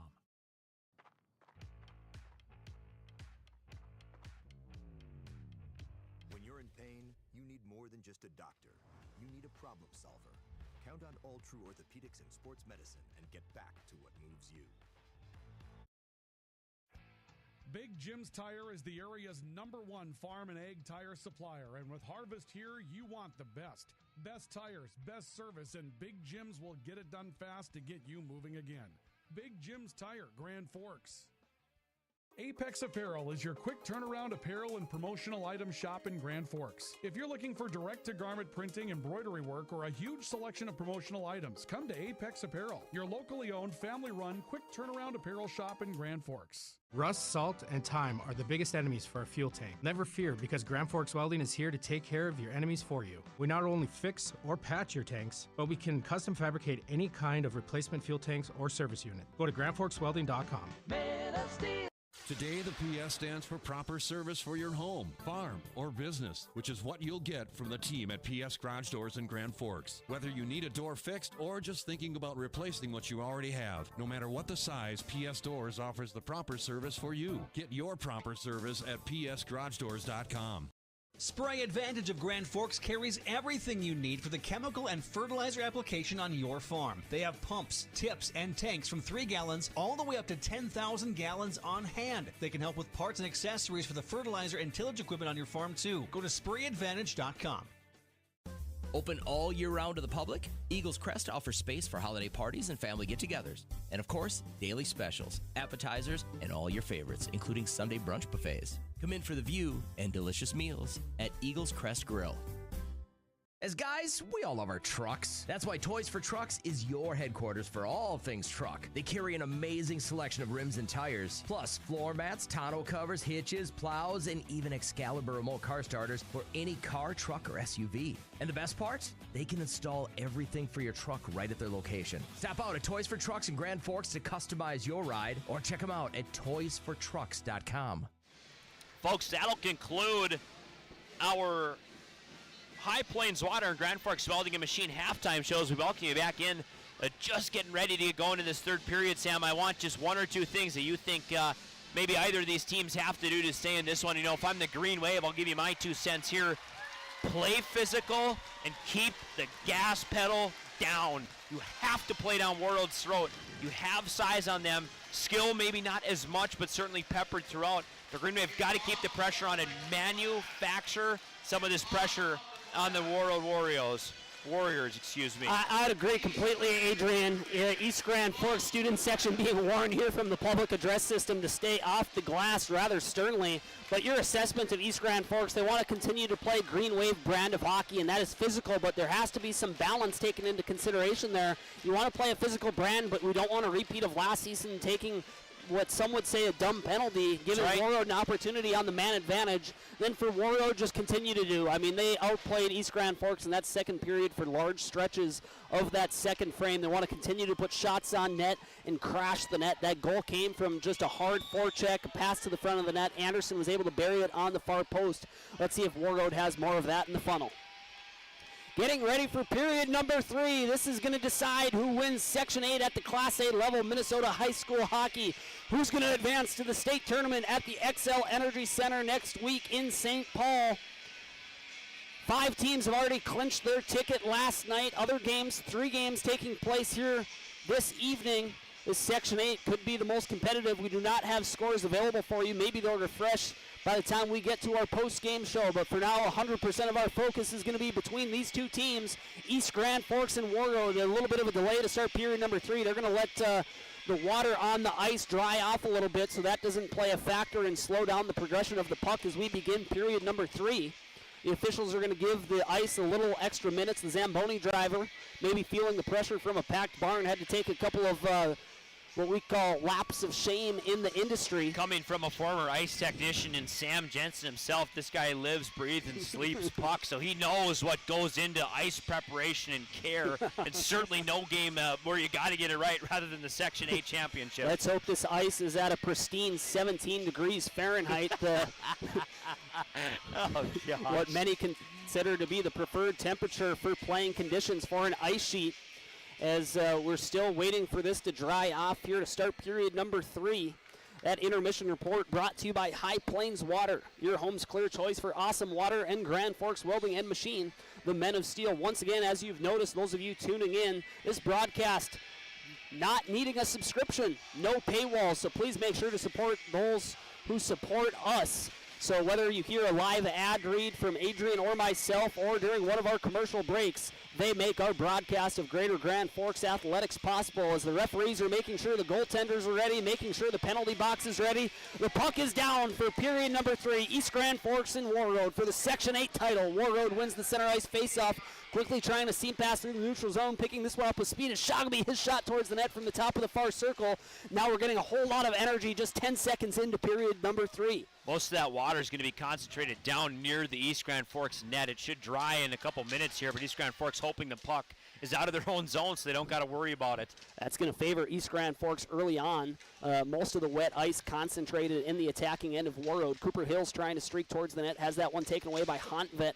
Lovejoy wins that puck battle. He's going to ring it around to the near hash marks. Judd Pesch centering feed is going to deflect off of Taven James onto the stick of Hontvet. He skates it out of his own end. Now crossing center ice, dumps this one deep into the attacking end. It deflects off the end wall. It's collected there by Cole Bees. He loses it in some wet ice there in his feet. Creates an opportunity for Shogbe. Another odd angle shot. Noah Shinley just pressed up against the near post. That's where the puck was. We're going to get a stoppage with 16 minutes and 4 seconds remaining in period number 3. Warroad coming out with their hair on fire to start period number 3, a goal down. Less than a minute gone in period number 3. East Grand Forks still clinging to that 1-goal lead. Both of the team's second lines out on the ice now. East Grand Forks wins the defensive zone draw. Corbett skates it out of his own end along the far side. Enters the attacking end, has the puck come off his stick. Warroad's going to dump this all the way down. That's going to result in an icing. So 2 quick whistles, just over a minute played into period number 3. Shots are starting to tighten. East Grand Forks still leads in that department 30-21. So 28 saves on the night for Finn Hansen, 20 for Noah Shinley, the netminder for East Grand Forks. And Warroad has decided they're going to start testing Shinley. They're going to start funneling as many pucks as possible towards the net and see what he can do and try and hold off the barrage. Corbett with some nice patience at the point. His shot hits traffic in front. It deflects to the far wall. It's collected there by Johnson. He's going to poke it out towards center ice. Collecting it there is Freeze. He passes it up to the Warroad blue line. Nice pass to Jace Van Epps, making his way towards the net from his knees. What a save by Finn Hansen. What a even better move by Jace Van Epps. Now coming back the other way is Johnson for Warroad, entering the attacking end. His shot does not find its way on frame. Loose puck collected by Warroad. Their shot towards the net hits traffic. It comes back to the near point. Warroad able to hold the zone. Doing so is Grapentine. Now Van Epps has it at the far hash marks. He tries to deflect that one high off the glass. Warroad once again able to maintain offensive zone possession. They throw a shot towards the net off the stick of Homeniuk, and that one's going to go into the glove of Noah Shinley, and he's going to hold on to that one. So less than 2 minutes gone here in period number 2. East Grand Forks starting to feel the heat from Warroad. Warroad trying to find the equalizer in the final period in regulation. Face off to the left of Shinley is won by Mellebrook. He's going to win it back to Judd Pesch, who skates behind his own net, skating out of his own zone along the near side. Cross ice pass to the far side onto the stick of Nowaski. Nowaski entering the attacking zone. His cross ice pass comes all the way to the near wall. It's immediately collected by Hontvet. He's going to pass this one up. Goes onto the stick of Reed. Reed's going to dump this one deep into the far corner. Unable to clear the zone there was Overgaard.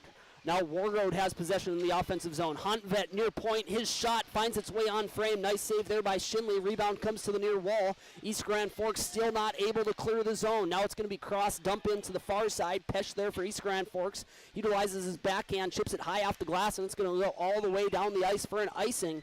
East Grand Forks very comfortable to slow down the pace of play here in period number 3. If you got tired legs on the ice and the puck is on your stick, they have no hesitation of just dumping it all the way down the length of the ice. Overgaard, very nice step there to Hontvet, knowing that he's going to probably want to snap that shot off, so Overgaard maybe makes that window a little bit tighter and just gives an easy pad deflection for Shinley in the back end there, Sam. Warroad shot off the face-off, hits traffic. East Grand Forks collects a loose puck on the near wall, and they're going to throw this one all the way down the ice. Doing so is Cooper Hills for East Grand Forks. That's going to lead to another stoppage. 14 minutes and 18 seconds remaining in period number 3. We're going to allow our clock to get caught up on our Ultra Health System scoreboard.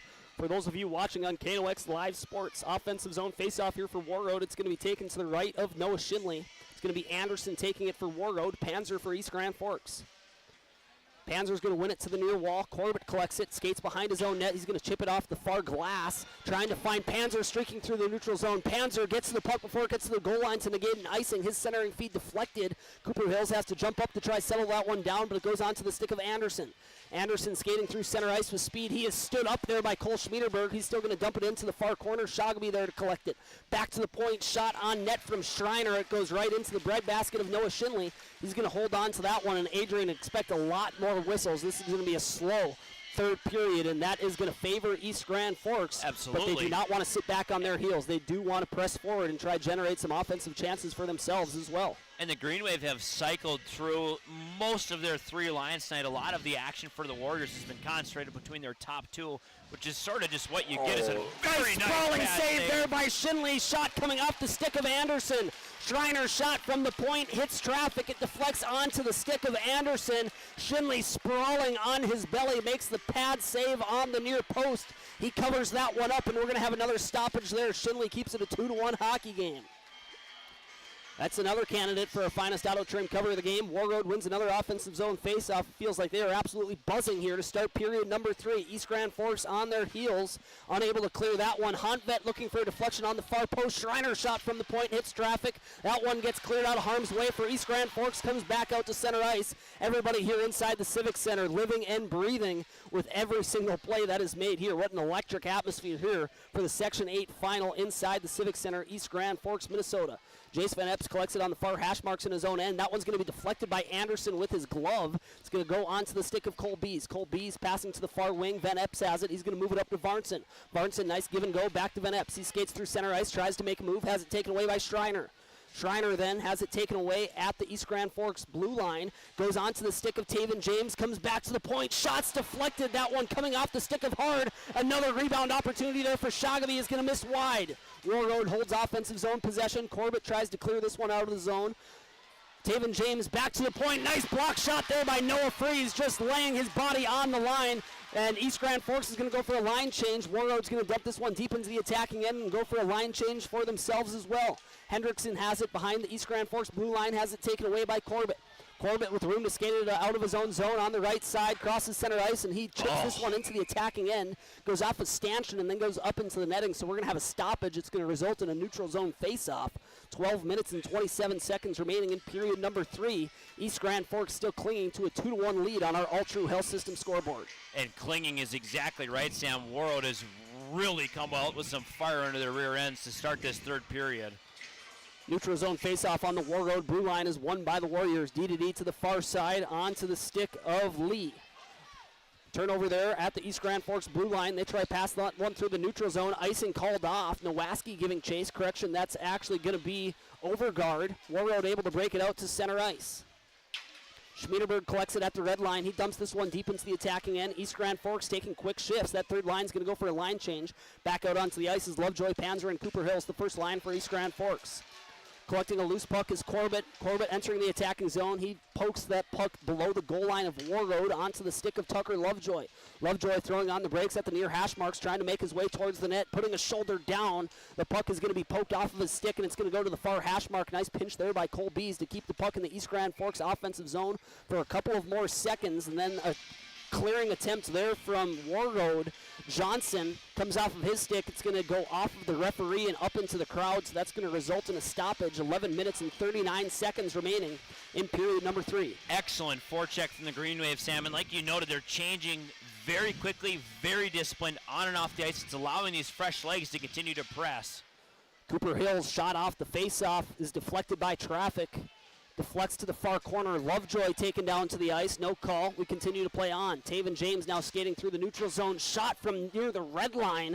Misses the net high. I think that was more of a scare than East Grand Forks faithful were hoping for. Re-entering the attacking zone is Anderson. His shot is going to be gloved by Shinley, and he's going to hold on to that one. So we're going to have another stoppage. We're getting near 10 whistles already, and we're not even 6 minutes deep into period number 3. This is going to be a slow pace. East Grand Forks, though, we've seen them start to apply some pressure on the forecheck. They want to have more shifts like they've had in the last couple stretches. As soon as that puck drops, Sam, the frenzy is starting. So both of these teams, I think they're okay with a little bit of whistle here and there, catch their breath and maybe calm themselves down just a tad. It's going to come to the near side. Noah Freeze in the top of the circles in his own end, dumps it out to center ice. Huntvet in his own end, goes D to D, pass through the neutral zone, trying to get connected with Shogby. He's unable to get a stick on it before it crosses center ice. So that's going to be an icing call against Warroad, an offensive draw coming up for the Green Wave. This draw brought to you by Apex Apparel and Big Jim's Tire. It's going to be taken to the right of the sophomore netminder for Warroad, Finn Hansen. Hunter Varnson is going to take it. He's going to go up against Taven James for Warroad. It's going to be won by James back to Huntvet. Huntvet skates behind his own net, stretch pass, finding James center ice, entering the attacking end, now on the left side. James skating behind the East Grand Forks net, looking for a centering feed right onto the stick of Noah Freeze, and he's going to move it out to center ice, onto the stick of Grapentine. Grapentine with plenty of time, he's going to cross center ice, and he's going to dump this one in. It's going to ring around all the way to the far hash marks onto the stick of Cole Bees. He's going to flip that one high up into the air, back onto the stick of Grapentine in his own end. Grapentine almost turning that one over. A nice forecheck there by Overgaard, applying some pressure as East Grand Forks goes for a line change. This pass through the neutral zone does not find its intended target. Judd Pesch has it behind his own goal line. His clearing attempt onto the stick of James. He holds the zone for Warroad. Loose puck collected by Mellabrook. Mellabrook's going to move it to the near side. Overgaard. Overgaard's going to chip it off the near wall, and he's going to give chase to the near corner. Overgaard behind the goal line trying to center this one. Mellabrook whacking after it on the near post. It's going to deflect to the near hash marks. Warroad not able to get it out. Nowaski's going to ring this one around. It's going to go all the way to the far hash marks. Corbett unable to hold the zone. Nice play there as Warroad's able to clear it out to center ice, and they're going to go for a line change. Schmiederberg moves this one up. It's tipped by Corbett deep into the attacking end for East Grand Forks. Warroad's breakout pass does not find its intended target. It goes 200 feet down the entire length of the ice. So another icing call here from Warroad. We were able to play 3 minutes of play without a whistle. That's going to be a new high water mark here in period number 3 in the Section 8 championship between East Grand Forks and Warroad. East Grand Forks just mustering one shot on net this period, Sam, and Warroad almost with 10 already. So you can see that increased offensive pressure from the Warriors is making a difference. Lovejoy separated from the puck after an offensive zone face-off win by Panzer. East Grand Forks has to retreat back to their own end. Corbett passing this one through the neutral zone. It is not touched up by Lovejoy, who was pressed up right in front of his own bench at the red line. He thought he tipped that one right at center ice, but the officials saw otherwise, so it's going to be an icing call and a defensive zone face-off coming up for the Green Wave. It's going to be taken to the left of their sophomore netminder, Noah Shinley. Shinley has 25 saves on the night. Shots are tightening up, still 31-26 in favor of East Grand Forks. Third line for the Warriors strolling out. East Grand Forks rolling with their top unit here on this nice defensive zone draw and win for them. But this one's going to be turned over on the near side. Henham throws it. It's going to ring around all the way to Schreiner at the far point. He's met at the blue line. East Grand Forks applying some pressure. Now Lovejoy chasing after a loose puck. Unable to get a shot off. That puck was just out of his reach before he was able to get a grade A opportunity. Now Warroad skates it out of their own end. It goes onto the stick of Hendrickson. Hendrickson entering the attacking end. His shot hits traffic. Deflection picked up by Jace Panzer. Now he's going to cross center ice for East Grand Forks. Panzer shot is deflected, goes high up into the air below the goal line of Warroad. Nice forecheck there from Van Epps, but an even better play there by Hontvet. He breaks it out, but not able to clear the zone. It's going to deflect now to the far side, back onto the stick of Hontvet. Hontvet crosses center ice. Hontvet now entering the attacking end, getting by Bees, trying to center that one. That's deflected by Corbett. Comes back onto the stick of Johnson. He rifles a shot towards the net. It's going to hit traffic on its way, and it's going to deflect up into the netting, so we're going to have a stoppage with 8.5 minutes remaining in period number 3. Adrian, I'm going to steal a line from you. Everybody here inside the Civic Center paid for their entire seat, but right now they're only going to have to utilize the edge of their seat. Oh, man, what a hockey game this has turned into, Sam. I mean, Warroad is just bringing the pressure on the Green Wave.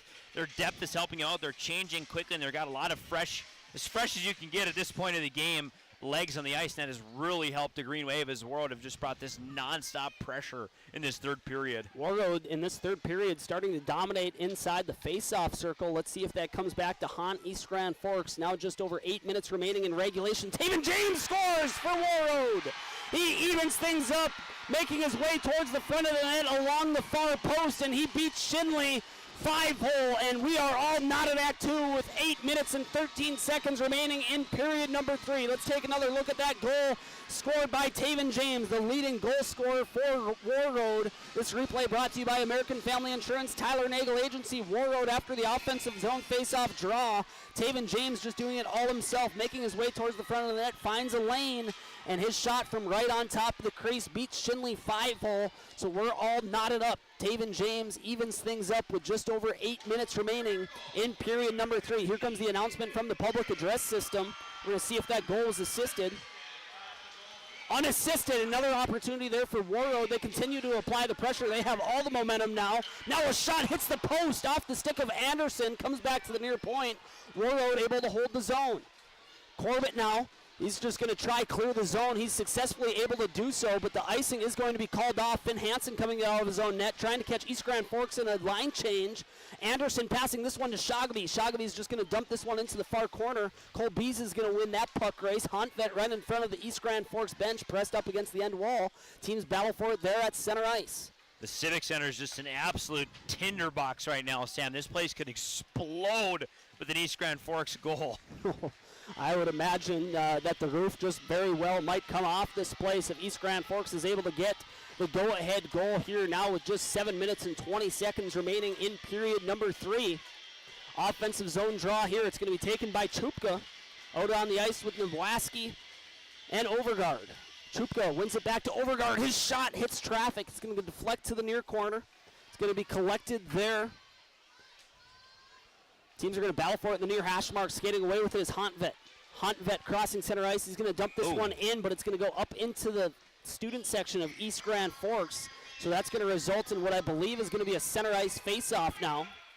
And it will be a center ice face-off now with 7 minutes remaining in period number 3. We're all knotted up. This is the Section 8 championship. Loser has their season come to an end. The winner will advance to represent Section 8 at the Minnesota High School Hockey State Tournament in St. Paul at the XL Energy Center. Neutral zone face-off. Warroad skates away with possession. They're going to dump this one deep into the East Grand Forks zone. Corbett, first one to the puck. He's pressed up against the wall by Johnson. Johnson then cycles it back down low. Schmiederberg over to Corbett. Corbett pressed up against the wall by Henham. Henham gains possession right in the same area where Taven James scored the equalizer, putting a shot on net. Shinley able to stop that one. East Grand Forks now scrambling in their own end. Corbett trying to break it out along the far wall. Van Epps whacking after it. Varnson now with possession. He's checked from behind, and here comes a penalty. This one's going to go against Warroad, and let's see if we have deja vu in reverse.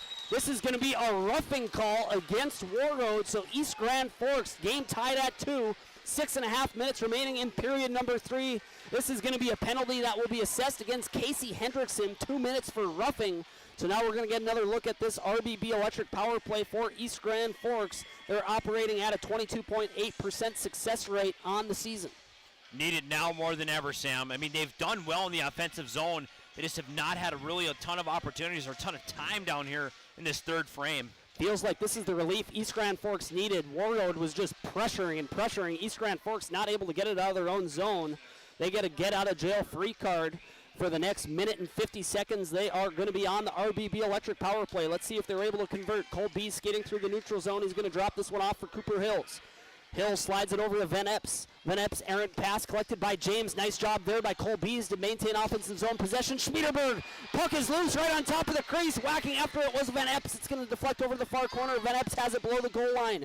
Coming back to Cooper Hills, top of the near circle. Back to Van Epps. Van Epps shot misses wide. It's going to ring around to the far hash marks. Cole Bees has it.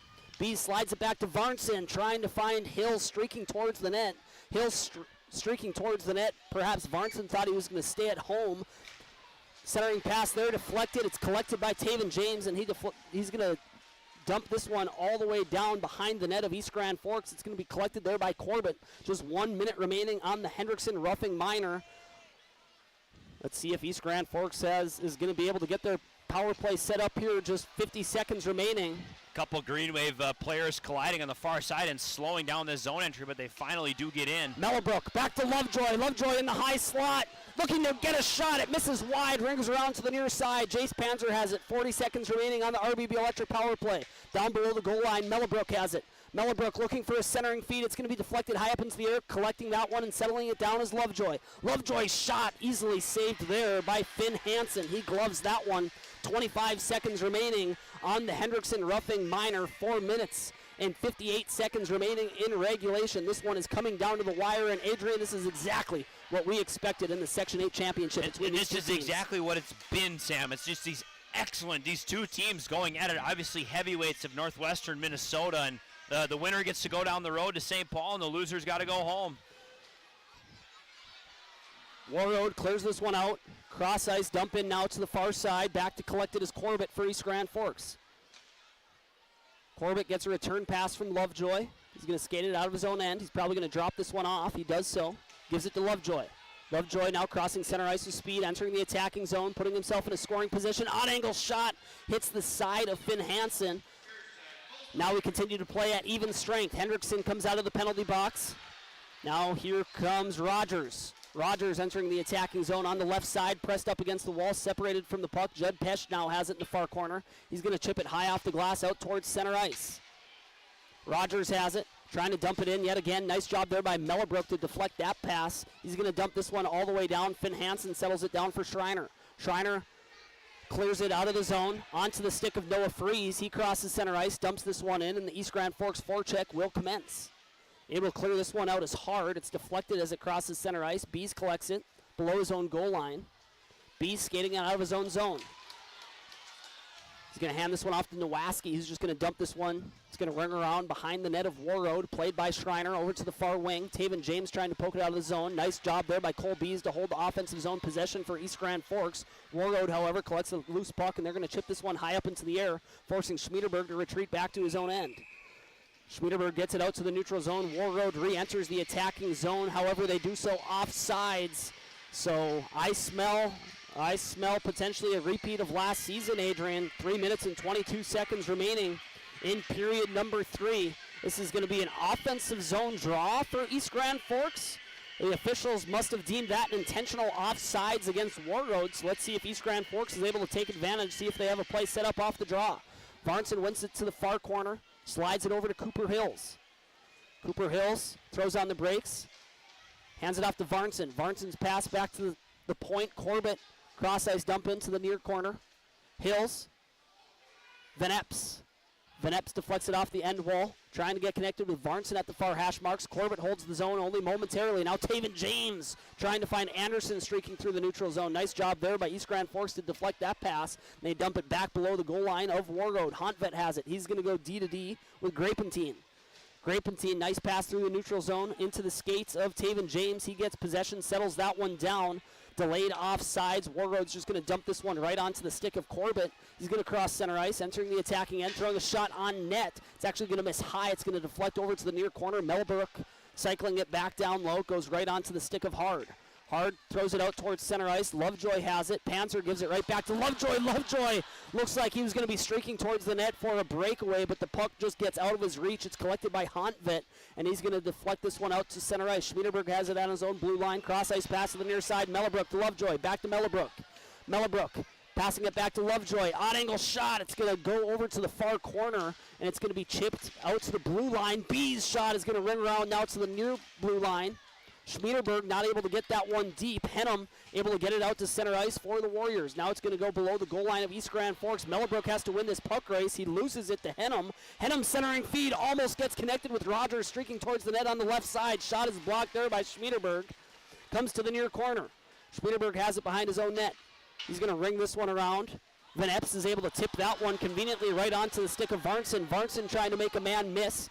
Varnson with some fancy stick handling, pressed up against the near wall. It's going to come back to the point where Cole Bees has it. Cole Bees pushes it towards the net. Cooper Hills gives chase behind the goal line. He tries to give it to Van Epps, who's at the near post. Now Cole Bees has it.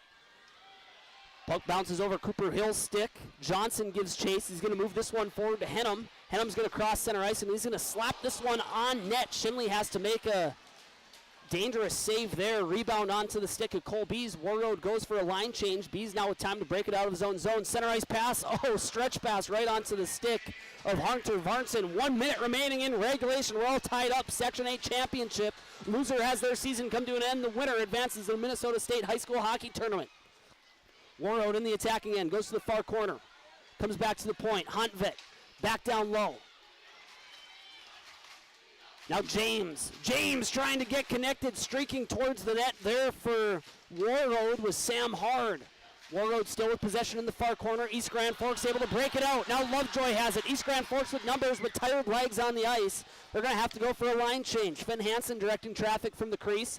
Hontvet has it in the far corner. Cross ice pass now to the near red line. Taven James entering the attacking end. His centering feed broken up by Corbett. Oh, he was almost going to get connected there with Shogamy. Streaking towards the net. Now just 10 seconds remaining in regulation. Still in the attacking end for Warroad. Grapentine able to hold the zone. Down low Shogamy. Shogamy just 5 seconds remaining. Trying to center that one. Shogamy throwing a shot towards the net. Taven James at the buzzer. Glove save. Oh, man. Glove save. Noah Shinley. We're going to overtime. Whoa. Let's take another look at that nice glove grab from Shinley. I think he knocked the net off his mooring, but nonetheless, he's going to take that opportunity to flash the leather. And just like last year, Sam, we're in overtime here. What a hockey game we got for you folks on the KNOX TV network. I don't know what we're not really in the post game. We're not really in not really in the post game. We're not really in the intermission report. We're just kind of in the middle. So the structure now is we're going to take a brief intermission. 3 minutes put up on the clock. It's going to allow these two teams to catch their breath. And then they're going to put 8 minutes up onto the clock. So let's see if we're able to fix our clock to make it 8 minutes here. So tools, we're going to allow me to do some engineering here, scripts. And then what's 60 times 8? This comes in second. Sorry, we're just talking out loud here. Trying to make sure that our clock is correct. Oh. So 8 minutes up on the clock now for the overtime period. This brief intermission report brought to you by High Plains Water, your home's clear choice for awesome water and Grand Forks welding and machine. Adrian, do you have, there was only one goal scored in that third period. I don't have it written down in my scoring summary. Why don't you tell us how Warroad was able to even things up in period number 3? The man himself, the first line center and senior captain of this team, Taven James, just showing his work motor and his speed. And he's able to pop one, just 5-hole on Shinley and get this one to go. James scoring at 8-11 in that third period, and then we play scoreless through the end. I thought East Grand Forks, again, really got outplayed really by Warroad. They had a very nice little bunch in the middle there. They had a chance, especially in the fading minutes of this period, to maybe tie one up. A couple opportunities, but a couple tired legs on some stretch passes. You know, Lovejoy, man, he has had some good opportunities tonight, and the Green Wave want him to come through. In that period, the Warriors log 11 shots on net, and the Green Wave just 3, if that's an indicator, Sam, of how this game has gone offensively. Lovejoy, the leading goal scorer for East Grand Forks. He has 16 goals on the season. Who is going to be the hero? We're going to play 5-on-5 sudden death hockey. We're going to play as many overtimes as it takes. Just 45 seconds remaining in the brief intermission report here inside the Civic Center. We're going to switch sides now. East Grand Forks is going to be going from right to left on your screen. in their business suits, black uniforms. They are the away team, the number 2 seed in this Section 8 tournament, playing on their home ice against the number 1 seed, the Warriors from Warroad. And this is deja vu. Instead of it taking place in the Gardens, it's taking place here inside the Civic Center in East Grand Forks, Minnesota. Who will be the hero? The teams are getting ready. They have their 5 players on the ice. We're getting ready for puck drop here to start the overtime period. I very much hope I am correct that 8 minutes will be put on the clock. That's how it was played in the Eastern Dakota Conference that we covered last weekend on the North Dakota side of the Red River. They're checking this mooring on the net back here. There's a couple times they've had to fiddle with this now. There's some special attention shown, and we're going to play a full period, I guess, is going to come on the clock here. So we'll get our, back to 8 now. So, okay, well, now we have to get that correct. Thank God they're doing some work on the net. Folks, we're happy to have this game for you as part of the KNOX TV expanded coverage of high school sports here. Our counterpart, Ryan Cunningham, had this same game in the Warroad Gardens last year, and the Warriors were able to steal a goal in second overtime, double overtime from the Green Wave. So hoping to maybe turn the tides here, as this one is going to get crazy. The crowd comes to their feet. East Grand Forks student section making some noise. The puck is down. The next goal will win it. It will be a heartbreaker for one bench. One bench will erupt, and it will result in a doggy pile for the winning team. That dump-in attempt goes off the face of the linesman. He is critically injured. He skates to the penalty box. No whistle on the play. He's going to seek immediate medical attention. We continue to play on. That shot is deflected up into the netting. Let's hope that near side linesman is okay. That shot was deflected and it hit him right on the chin. But here he comes right back onto the ice. This is nails right here from the officiating crew inside the Civic Center. They're trying to call for a trainer here, but he's, for whatever reason, he's going to take his sweet time. I think he's got maybe a little bit of a bloody nose there, so you certainly hope that he's all right. So we're going to continue on with a 3-man officiating crew. Still 2 head officials wearing the orange band on their sleeves and 1 linesman. Used to this officiating assignment through youth hockey. Defensive zone faceoff. Varnson is going to, teams fight for possession. Finally, Van Epps is able to clear it off the near wall out to the neutral zone. It's going to go all the way down the length of the ice, so that's going to result in an icing. Just 30 seconds gone in the overtime period. The next goal will win this one. The winning team will advance to the state tournament at the XL Energy Center in St. Paul. If the Green Wave are able to tuck one, Sam, this might be registered on the Richter scale. This building will go ballistic. Varnson going off against James here in the face-off circle. Varnson wins it to the near wall, however, Shogamy battling after it. James is going to try to move it back to the point, goes onto the stick of Van Epps. Van Epps trying to poke that one forward. Now Varnson streaking through the neutral zone. His shot where he scored in the second period is going to miss wide. Now it's going to go to the far wall. Anderson. Pesh negating an odd man rush opportunity. Taven James shot towards the net, deflected by Pesh, comes to the near corner. Taven James still with possession. His centering feed goes onto the stick of Judd Pesh. Judd Pesh with time now. He's going to flip this one high up through the rafters. Giving chase is going to be Jace Van Epps for East Grand Forks. Pass through the neutral zone. Here's Shogamy. Shogamy, nice play broken up there by Cole Bees. Here comes East Grand Forks with numbers. Cooper Hills right on top of the crease. Oh! Misses wide, just ran out of real estate, making his way towards the net. We continue to play on. Here comes Warroad, end-to-end hockey. Taven James coming in with Shogamy. Nice juicy rebound. Shogamy with it right on top of the crease. Now below the goal line. Jamming after it on the near post is Taven James. Finally, Noah Shinley able to hop on top of that one. We have to catch our breath. What exciting end-to-end hockey here in that latest stretch in overtime. I think we heard a collective sigh of relief, Sam, from this home side crowd as everyone just taking a breather as James just doing everything there. And you see again why he's got so many points this season, just deadly from anywhere on the ice. Panzer going up against Henham in the face-off circle. It's going to be won by Panzer back to Corbett. Corbett with time now to skate it out of his own end along the near side. Gets connected with Panzer on the Warroad blue line. Panzer shot blocked onto the stick of Mellebrook, trying to make his way towards the net, weaving through the defense. He's going to cycle it behind the net of Warroad. Panzer centering feed. Lovejoy has it on the near face-off dot. He's going to retreat back towards the point. He has it taken away from him. Now here comes Henham. Warroad coming in 3-on-1. Schmiederberg back for East Grand Forks. Shot on net.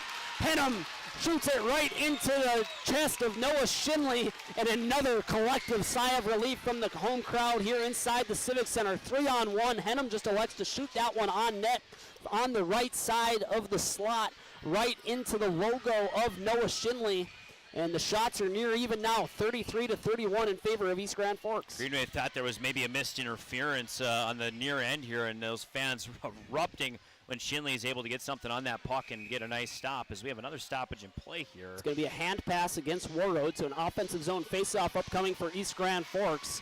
And Adrian, these referees have been letting these teams play all night long, and it's going to be even more difficult to draw a penalty in the overtime period. Right. The cliche as it goes, you got to draw blood if you want to get overtime, and it doesn't count if you draw blood against the official. The linesman has now returned back onto the ice. We're back to a full officiating crew. Happy to see he got immediate medical attention.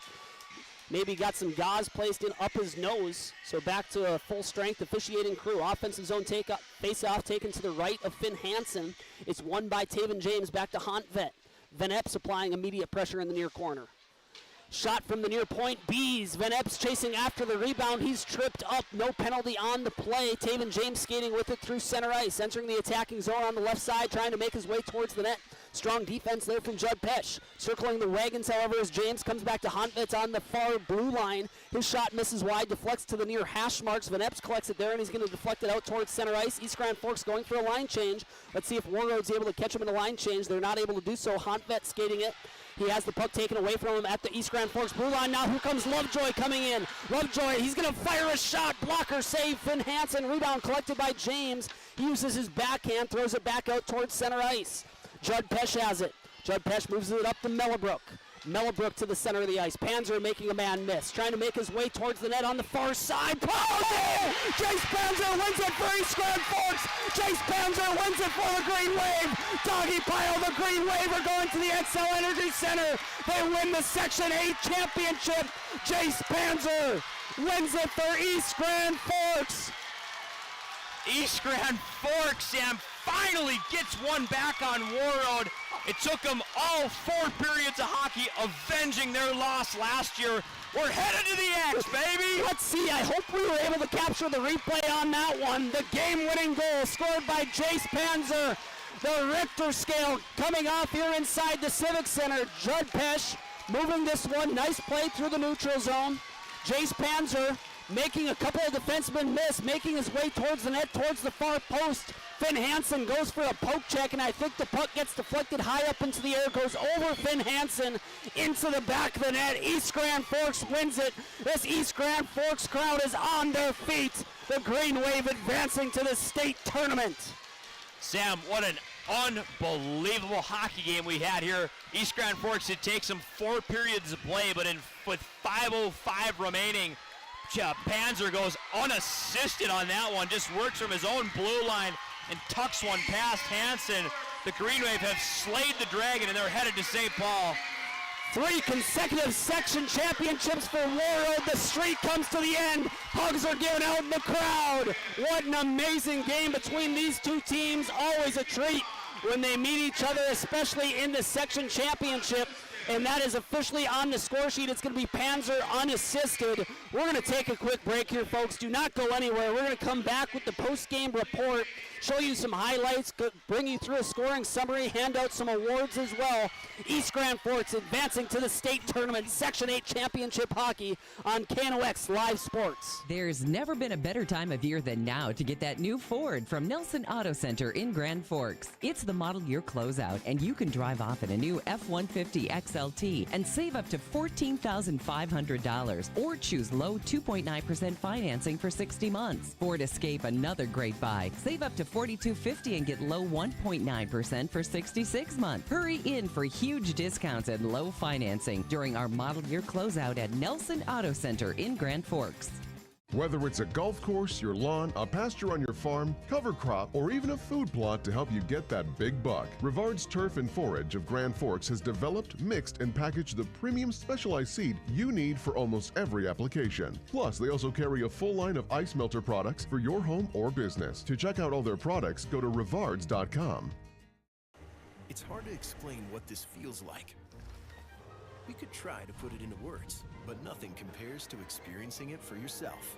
You just have to get in the seat. Visit True North Equipment at any of our 10 locations or at www.truenorthequipment.com. Signature Graphics in East Grand Forks is your one-stop shop for all your branding and design needs. From embroidery, vinyl wrapping, laser print, and more, fully customized from start to finish, all in-house. Signature Graphics. We craft your vision. You watch it come to life. Picture yourself at Lake Region State College. With faculty and staff here to help you succeed, we know you by name. Picture your success as you get hands-on ready for the workforce or transfer on to earn your bachelor's degree. Lake Region State College. We change lives. As guys, we all love our trucks. That's why Toys for Trucks is your headquarters for all things truck. They carry an amazing selection of rims and tires, plus floor mats, tonneau covers, hitches, plows, and even Excalibur remote car starters for any car, truck, or SUV. And the best part? They can install everything for your truck right at their location. Stop out at Toys for Trucks in Grand Forks to customize your ride, or check them out at toysfortrucks.com. When you think breakfast, you think Perkins Restaurant. Whether you keep it simple with a fresh baked mammoth muffin and coffee or go all out and try the tremendous 12 breakfast, Perkins Restaurant is your breakfast place. Perkins Restaurant and a great breakfast make the perfect team. Franson Bank and Trust in Grand Forks is a community bank that caters to businesses, farms, and consumers. They provide customized financial solutions with personalized customer service. Let Franson Bank give you the banking relationship you deserve. Real people, real results. Pro Ag in Grand Forks and Grafton carries the equipment and parts on hand to make your farming operation run smooth. They carry all major brands like Honeybee, Alloway, Amity, Artex, Hardy, Capello, Monosem, Pickett, Wilrich, and Black Ace. So whether you're trading in, buying, or just need parts, go to ProAgEquip.com to see everything Pro Ag has to offer. Welcome back to the Rivard's Turf and Forage Grand Trailer Sales KNOX Live Sports Network. East Grand Forks wins in an overtime thriller. Final on our All True Health System scoreboard in overtime. The Green Wave win by a final of 3-2 over the Warroad Warriors. Well fought, just instant classic hockey game that we were able to witness here inside the Civic Center. Now we're going to make our way through the post-game show. This post-game show brought to you by Lake Region State College. We change lives and Spray Advantage. Everything you need for the chemical and fertilizer application on your farm. The game winner scored by Jace Panzer. Jace Panzer just streaking towards the net on the right side of the offensive zone. He pokes one on frame. Finn Hansen goes for a poke check. It's going to deflect high up into the air, goes over Finn Hansen and into the back of the net, and that's the game winner for East Grand Forks. Right now we're going to take you through a scoring summary for the entire game. Adrian Cummings is going to handle that task for us. This scoring summary brought to you by Bergstrom Electric. They light the lamp where the light indeed does shine brighter. Bergstrom Electric. Adrian, bring us through a scoring summary for the entire game. Sam, this game was an absolute battle front to back. I thought the Green Wave played very well in the first period, and they were rewarded with the first goal of the game. Lovejoy unassisted at 7:40 remaining in the first period. He makes it 1-0 Green Wave. As you take a look at here, a nice little forecheck there, and he's just going to tuck this one past Hansen. Might have been deflected, but nonetheless, that will end up as Lovejoy's point. In the second period, just at 3:08 in, Anderson takes another similar type play. Again, put forecheck pressure. They turn it over in the corner. Anderson takes a feed from Shagaby and makes it 1-1 Warriors Green Wave. We play on through a mostly uneventful but Warroad dominated second period, and finally breaking through with just 48 seconds left. Number 7, Hunter Varnson, working from the right side, left side, kind of right near the dots, just snaps one far side, goes Hansen and just beats him on the other side. You see it just settle in the strings there. Varnson makes it 2-1 after 2. Warroad comes out in the third period very early, ready to bring the pressure on this one. And James goes unassisted from underneath and is going to tuck that one 5-hole on Schindley. Just an awesome individual effort from James, and that leads it to be 2-2 Warroad. And then we push on into the extra frame. Worth noting as well, the Green Wave led 19-6 in shots after the first period. After the second period, it was 30-17. And then in that final frame, Warroad really pouring it on as they knotted up within 5. East Grand Forks 33 shots to Warroad's 28 after 3 periods. Finally in overtime. Uses his backhand, throws it back out towards center ice. Judd Pesh has it. Judd Pesh moves it up to Mellebrook. Mellebrook to the center of the ice. Panzer making a man miss. Trying to make his way towards the net on the far side. Oh! Jace Panzer wins it for East Grand Forks. unbelievable game here as the Green Wave will win, and this one goes final 3-2 in overtime. Adrian, the first word that comes to mind for me, vindication. Absolutely. East Grand Forks ended the season with a sub-500 record. Many around the state were doubting whether or not they were worthy of that number 2 seed in the Section 8 tournament. They set themselves up for a very difficult schedule, hosting St. Thomas Academy, St. Cloud Cathedral, Moorhead, going up against Warroad twice in the regular season, losing both of those games, but winning when it matters in the Section 8 tournament. This team, just a tight-knit locker room. Vindication is the first word that comes to mind for the Green Wave. Absolutely. As we're going through some of the players here, this building might as well just blow up when Jace Panzer's name is called. You're exactly right. Vindication for the Green Wave. This Warroad team has had their number the last few seasons, and they have been an excellent, excellent hockey team. But the Green Wave finally get one back, nonetheless, in their own building. They revenged their overtime loss last season. They're able to pull one back here, Sam. East Grand Forks now putting on the Section 8 championship medals. Every player from East Grand Forks and Warroad being recognized. Gotta tip our cap to Jay Hardwick's Warroad Warriors. They just put together an incredible performance tonight. Finn Hansen making 32 saves on the night. Also important to note, Noah Shinley had 29 saves, many of which came at very important times, especially in that overtime period. When we come back from this next commercial break, we're going to bring you through some of our post-game awards, show you some highlights, one of those including our finest auto trim cover of the game. With that being said, we're going to take our final break of this broadcast. Here, a word from our sponsors. When we come back, we're going to wrap up the Lake Region State College Spray Advantage post-game show. East Grand Forks, your Section 8 champions, advancing to the state high school state tournament. Pro Ag in Grand Forks and Grafton carries the equipment and parts on hand to make your farming operation run smooth. They carry all major brands like Honeybee, Alloway, Amity, Artex, Hardy, Capello, Monosem, Pickett, Wilrich, and Black Ace. So whether you're trading in, buying, or just need parts, go to ProAgEquip.com to see everything Pro Ag has to offer. When you need the right part for your pickup, head to Northwood or call Mike's Custom Truck. Amanda will drop ship any part you need. Turbos, upgraded fuel pumps, Edge products, and more. Mike's Custom Truck, 587-6335. From tears in your car, truck, boat, or farm equipment seats to making boat covers or complete restorations of the interior of your hot rod, Finest Auto Trim in Grand Forks can make the inside of your rides look brand new again. Big or small, at Finest Auto Trim, we can cover it all. To check out our services, go to finestautotrim.com or stop out on Demers Avenue in Grand Forks. Your local Circle K and Holiday Station stores are proud to support high school activities. Stop by the new Circle K location at 1316 South Washington Street for not only gas, but a wide array of hot and cold food, snacks for everyone, and a car wash. Open 24/7, 7 days a week. Since 1972, Jarrell's Sports Center and Hockey World has provided year-round sporting goods, apparel, and of course, hockey equipment and training tools. You'll also find they have a state-of-the-art skate sharpening machine to give you the edge you need for anything sports. Stop in to Jarrell's and Hockey World. Add a pop of color and excitement to your next celebration with Balloons by Misty. Their one-of-a-kind balloon design skills and creativity will make your event unforgettable. It's always a party at Balloons by Misty. Visit balloonsbymisty.com today. We welcome you back to the Rivard's Turf and Forage Grand Trailer Sales KNOX Live Sports Network. East Grand Forks wins the Section 8 championship.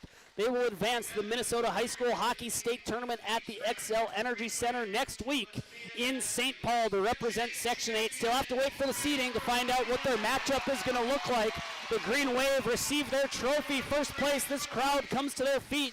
Right now we're going to go through some post-game elements. We have a couple of awards to hand out. We're going to start off with our Proceed highlight of the game. This highlight brought to you by Proceed. Need seed, Fig moves his backhand, throws it back out towards center ice. Judd Pesh has it. Judd Pesh moves it up to Mellabrook. Mellabrook to the center of the ice. Panzer making a man miss. Trying to make his way towards the net on the far side. Oh! Jace Panzer wins it for East Grand Forks. Back of the net, and that's the game winner. That is our Proceed highlight of the game. Need seed, think Proceed, and that is going to double as our Balloons by Misty celebration of the game. The celebration does not begin until the balloons arrive. Next up, we have our Finest Auto Trim cover of the game. Finest Auto Trim, big or small, they can cover it all. They will reupholster your tractor, your truck, your SUV, whatever you have. big or small, they will cover it all. Right now, let's take a look at our finest auto trim cover of the game, and this one coming in overtime on the size this one correctly on your screen back for you here. He hasn't taken away from him. Here comes Henham, coming in 3-on-1. Speeder Henham coming in 3-on-1. Shot on net. Henham shoots it right into the Warroad, Panzer centering feed. Warroad coming in 3-on-1. East Grand Forks with the turnover in the attack. He hasn't taken away from him. Now here comes Henham. Warroad coming in 3-on-1. Speeder back for East Grand Forks. Shot on net. Henham end-to-end hockey as exciting as it gets. It almost made you think at times that we were playing 3-on-3. Well, and just the way that these teams were moving in that overtime period, and really, like we said, I mean, East Grand Forks absolutely dominated the first period. That second period of play, definitely in Warroad's favor. The third period, I thought Warroad as well was in the driver's seat for a majority of that game, but East Grand Forks able to do a little bit of the give and take, got some offensive opportunities when they needed it, and man, what a hockey game here at East Grand Forks, Sam. And I thought, especially for the Green Wave, what was nice is they had some good offensive pressure in the last few minutes of that third period. Maybe a little bit of a snap in the mouth, like, hey, we can do this. You know, in this overtime period, these teams just trading back and forth. I thought there was a handful of very, very nice shaves from Shinley down the stretch in the third and earlier in overtime. And hats off to Hansen. He had an unbelievable game. I mean, early we saw him getting tested. We thought, gosh, this really could go either way. But Finn Hansen will finish this game with 32 saves, but just came up one save short for the Warriors tonight. Unbelievable game here at the Civic Center. We're going to advance now, hand out our final award of the game. This is the big one. I'm sure we're going to have some honorable mentions as well. This is our PS Garage Doors Player of the Game. This time of the year, the PS stands for postseason. Usually it stands for Pride in Service. PS Garage Doors Player of the Game. Adrian, I'm going to hand this one over to you. Who are you going to award the PS Garage Doors Player of the Game to? I'm going to take you through some honorable mentions because we know who it's going to be. I thought Jordan Nowaski had an excellent game tonight. Third line left winger, not someone that you generally see as sort of a high impact, high leverage player. He was out there during all of the big moments. He did an excellent job of stepping to the puck, and it just seems like his energy was unlimited tonight. So Jordan Nowaski is my first honorable mention. My second honorable mention is Tucker Lovejoy, who was able to score one in that first period, but Lovejoy had a handful of really good opportunities that I think kept Warroad honest. Not so much necessarily from maybe a breakaway or individual effort, but Lovejoy just plays the right way. He works for that puck, and he had a great handful of opportunities this game. But of course, our PS Garage Doors Player of the Game, how can you go with anyone else but Jace Panzer, Sam? The game-winning goal, Jace Panzer for East Grand Forks. The sophomore wins it to send the Green Wave to St. Paul. That's going to do it for our broadcast tonight. Thank you very much for joining us on the Rivard's Turf and Forage Grand Trailer Sales KNOX Live Sports Network. East Grand Forks are 2025 Section 8 Class A champions. They will now advance to the state tournament that will be played at the XL Energy Center in St. Paul next week. That'll do it for us tonight. Sam Jensen, Adrian Cummings, Luca Carpenter, Jared Spohr, Misty Paul, Noah Chalaya, the entire team from Leighton Media. Intern Cooper. Could not do it without Intern Cooper. Thank you very much for your support, and thank you for tuning in. Until